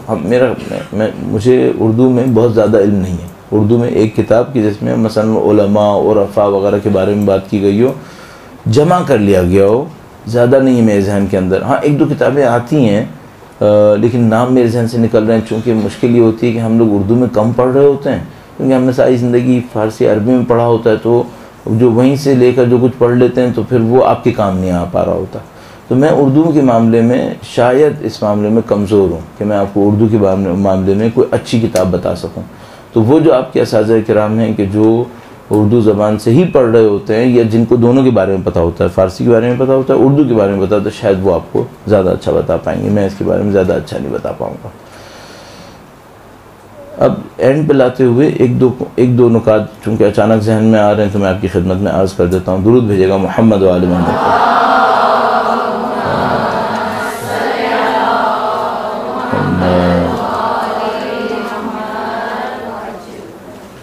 जो हमारा असली मौजू था वो ये कि मौज़ूआत को इंतखाब करने में आप लोगों के किरदार पर असरअंदाज कैसे हो सकते हैं, मौज़ूआत को इंतखाब करने में लोगों पर असरअंदाज कैसे हो सकते हैं।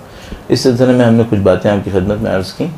अब इसमें बिल्कुल इख्तिताम पे ले जाते हुए एक बात अर्ज़ करूँगा, हर इम्कान ये कोशिश कीजिएगा कि आपका मौजू लोगों की ज़िंदगी से किसी मुश्किल को हल कर रहा हो। दीन मुश्किल हल करने आता है। दीन का काम ये होता है लोगों को रहनुमाई देता है, लोगों को रहनुमाई देकर लोगों की ज़िंदगी से मुश्किलात को हल करता है। मैं बाज़ औक़ात ये एहसास करता हूँ कि मिसाल के तौर पर किसी आदमी को मैं जानता हूँ, फ़र्ज़ करने बाय नेम शायद ना जानता हूँ लेकिन शक्लन जानता हूँ कि वो बरसों से मैं उसको देख रहा हूँ मजलिसों में आ रहा है। सही ज़ाती तौर पर जब देखता हूँ तो देखता हूँ ज़िंदगी में कोई काबिल क़द्र कामयाबी नज़र नहीं आ रही, कोई काबिल क़द्र कामयाबी नज़र नहीं आ रही। मुझे अफसोस होता है। वो किस बात पे? इस बात पे कि भाई ये कैसा आदमी है जो इतने अरसे से दीन के आगे पीछे है लेकिन ज़ाती ज़िंदगी में कामयाब नहीं है। अच्छा, ये नहीं कह रहा हूँ कि ज़ाती ज़िंदगी में कामयाबी इस पे होगी कि वो बिलाखिर किस मोहल्ले में रह रहा है, उसके पास पैसा कितना, उसके पास रिसोर्सेज कितनी है, शायद ये मतलब नहीं है मेरा मतलब क्या है, ज़ाती ज़िंदगी में लोग इसके हाथों खुश होने चाहिए, ये लोगों से खुश हो। ज़ाती ज़िंदगी में इसके पास कुछ अचीवमेंट्स हों जिसको मरने से पहले कह सके कि मैंने ज़िंदगी दीन के नाम पे अच्छी ज़िंदगी गुजारी। सही, अगर ये सब नहीं है तो फिर सवाल ये है कि तुमने दीन के पीछे 20 साल गुजार कर 30 साल गुजार के दीन से लिया क्या है। मैं आपकी खिदमत में भी यही अर्ज़ करूँगा कि भाई आप लोगों की आपने बात की, इल्मी बात कर ली, सारी बातें करनी, मुश्किल हल नहीं हुई लोगों की, आपको मुश्किल हल करनी है, लोगों की मुश्किलात को हल करें। तो इससे पहले कि आप, और ये कब होगा, जब दीन आपकी मुश्किल को हल कर चुका होगा। पहले सबसे पहले ये देखें दीन आपकी मुश्किल को हल कर रहा है या नहीं कर रहा है। अगर आपकी मुश्किल को हल नहीं कर रहा तो फिर ये कैसे कॉन्फिडेंस आएगा कि दूसरों की मुश्किल को हल करेगा। तो सबसे बड़ी रिक्वेस्ट मैं आपसे ये करूँगा किरदार को मुतासर करने के लिए, वो ये कि दीन के ज़रिए से अपने ऊपर आजमाइश करें, अपने ऊपर तजर्बे करें। अगर बीवी की तस्बीह से ये असर हासिल होता है, देखिए आपको हासिल हुआ या नहीं हासिल हो रहा है। अगर आप कहते हैं भाई नमाज शब से रूहानियत बढ़ती है, चंद दिन नमाज शब पढ़ के देखो रूहानियत आ रही है नहीं आ रही। लेकिन बग़ैर तजर्बे किए लोगों को कन्वे करना और फिर ये सोचना कि इनकी मुश्किल हल हो जाएगी, मेरी तो मुश्किल हल नहीं हुई, ये कैसे हो सकता है। और फिर वो, मैं मज़ान कहता हूँ कि मुझे याद है बचपन में एक आदमी था, वो उसने एक किताब लिखी थी, मुख्तलिफ़ रिसालों में ऐड डालता था, मुख्तलिफ़ रिसालों में उसकी किताब का ऐड लिखा हुआ होता था। तो उसमें लिखा होता था मसलन दौलत कमाने के 100 नुस्खे, उसकी किताब का नाम इस टाइप का था। अच्छा, उसमें ऐड के नीचे लिखा हुआ होता था कि अगर ख़त व किताबत करना चाहें, यानी अगर आप लेटर मुझे लिखें, ज़रा ईमेल्स वगैरह का ज़माना नहीं था, लेटर लिखते थे, तो लिखा होता था कि जवाबी लिफाफा ज़रूर इरसाल करें, जवाबी लिफाफा ज़रूर भेजें। यानी आप जब ख़त भेजें तो उसमें जो मैं वापस में आपको जवाब भेजूँगा तो उसके लिए लिफाफा रख दीजिएगा। सही है। अच्छा, ये जो जुमला लिखा है ना, ये इसके दावे का इनकार है, ये इसके दावे का इनकार है। क्यों? अगर तो यहाँ पर दौलत कमाने के 100 नुस्खे हैं तो उनमें से 2 नुस्खे लगा के तुमने खुद दौलत क्यों नहीं कमा ली, जो मुझसे 10 पैसे का रिसाला वो मांग रहे हो लिफाफा। हाँ जी, हमारे माशरे में ये बात राइज है कि एक कामयाब मजलिस है और एक वो जो है नाकाम मजलिस है। और कामयाब मजलिस की ज़मानत ये है कि जिसमें बहुत नारे लगे, बहुत वाह हो। और मतलब ज़ाकिरीन को जहन में क्या ख्याल रखना चाहिए कि आया उनको क्या चाहिए, आया उनको ये चाहते हैं कि बहुत वाह। मैं बात रोक लेता हूँ ताकि वक्त। सबसे पहले ये देखें कि इस मजलिस को पढ़ के आपकी रूहानियत में इजाफा हुआ, इस मजलिस को सुन के लोगों की रूहानियत में इजाफा हुआ, आपने क्या हासिल किया। और अगर आपने हासिल नहीं किया, क्या उम्मीद रखेंगे दूसरों ने हासिल किया हो। पैरामीटर चेंज हो जाएगा। एक दफ़ा ये होता है, मैं सोचता हूँ मैंने मजलिस पढ़ी जिसमें लोग बहुत आ गए, चलो ठीक है, आपने सोच लिया, क्या इसकी खुदा के नज़दीक कोई इतनी सी भी हैसियत है क्या? नहीं। लोगों का रिएक्शन बहुत पॉजिटिव था। अच्छा, लोगों का रिएक्शन पॉजिटिव होना खुदा के नज़दीक इसकी कोई अहमियत है क्या? नहीं। अहमियत किस चीज़ की है? ये खुदा के नज़दीक गए, आप खुदा के नज़दीक गए, तो आप जिस मजलिस को पढ़ कर आएँ और पढ़ने के बाद आपको यूँ एहसास हो कि मैंने आज शहीद शुहदा की खिदमत की, आज मैंने दीन खुदा के लिए कोई काम किया, ये आपकी कामयाब मजलिस है, ये आपकी कामयाब मजलिस है।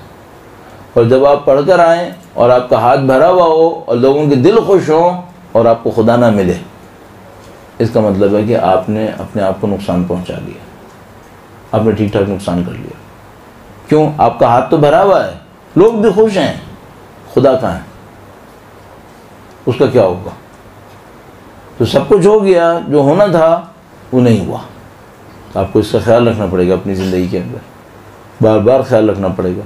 और ये ख्याल आप उस वक्त रख पाएंगे जब इसकी आपके नज़दीक अहमियत हो, वरना एक दफ़ा आप अगर इस बहाई में बह गए कि लोग खुश हैं, तो फिर मामला ख़त्म हो गया, फिर आपको याद भी नहीं आएगा कि इस चीज़ की कोई अहमियत थी।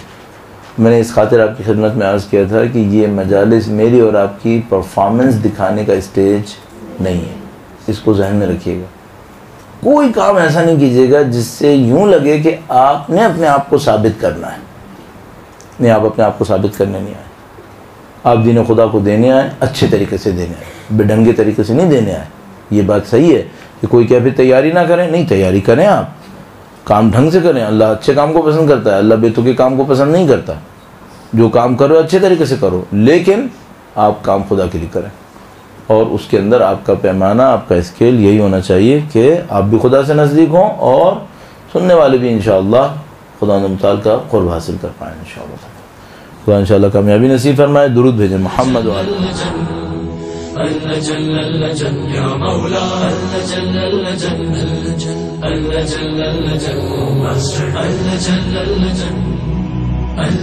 या साहिब समा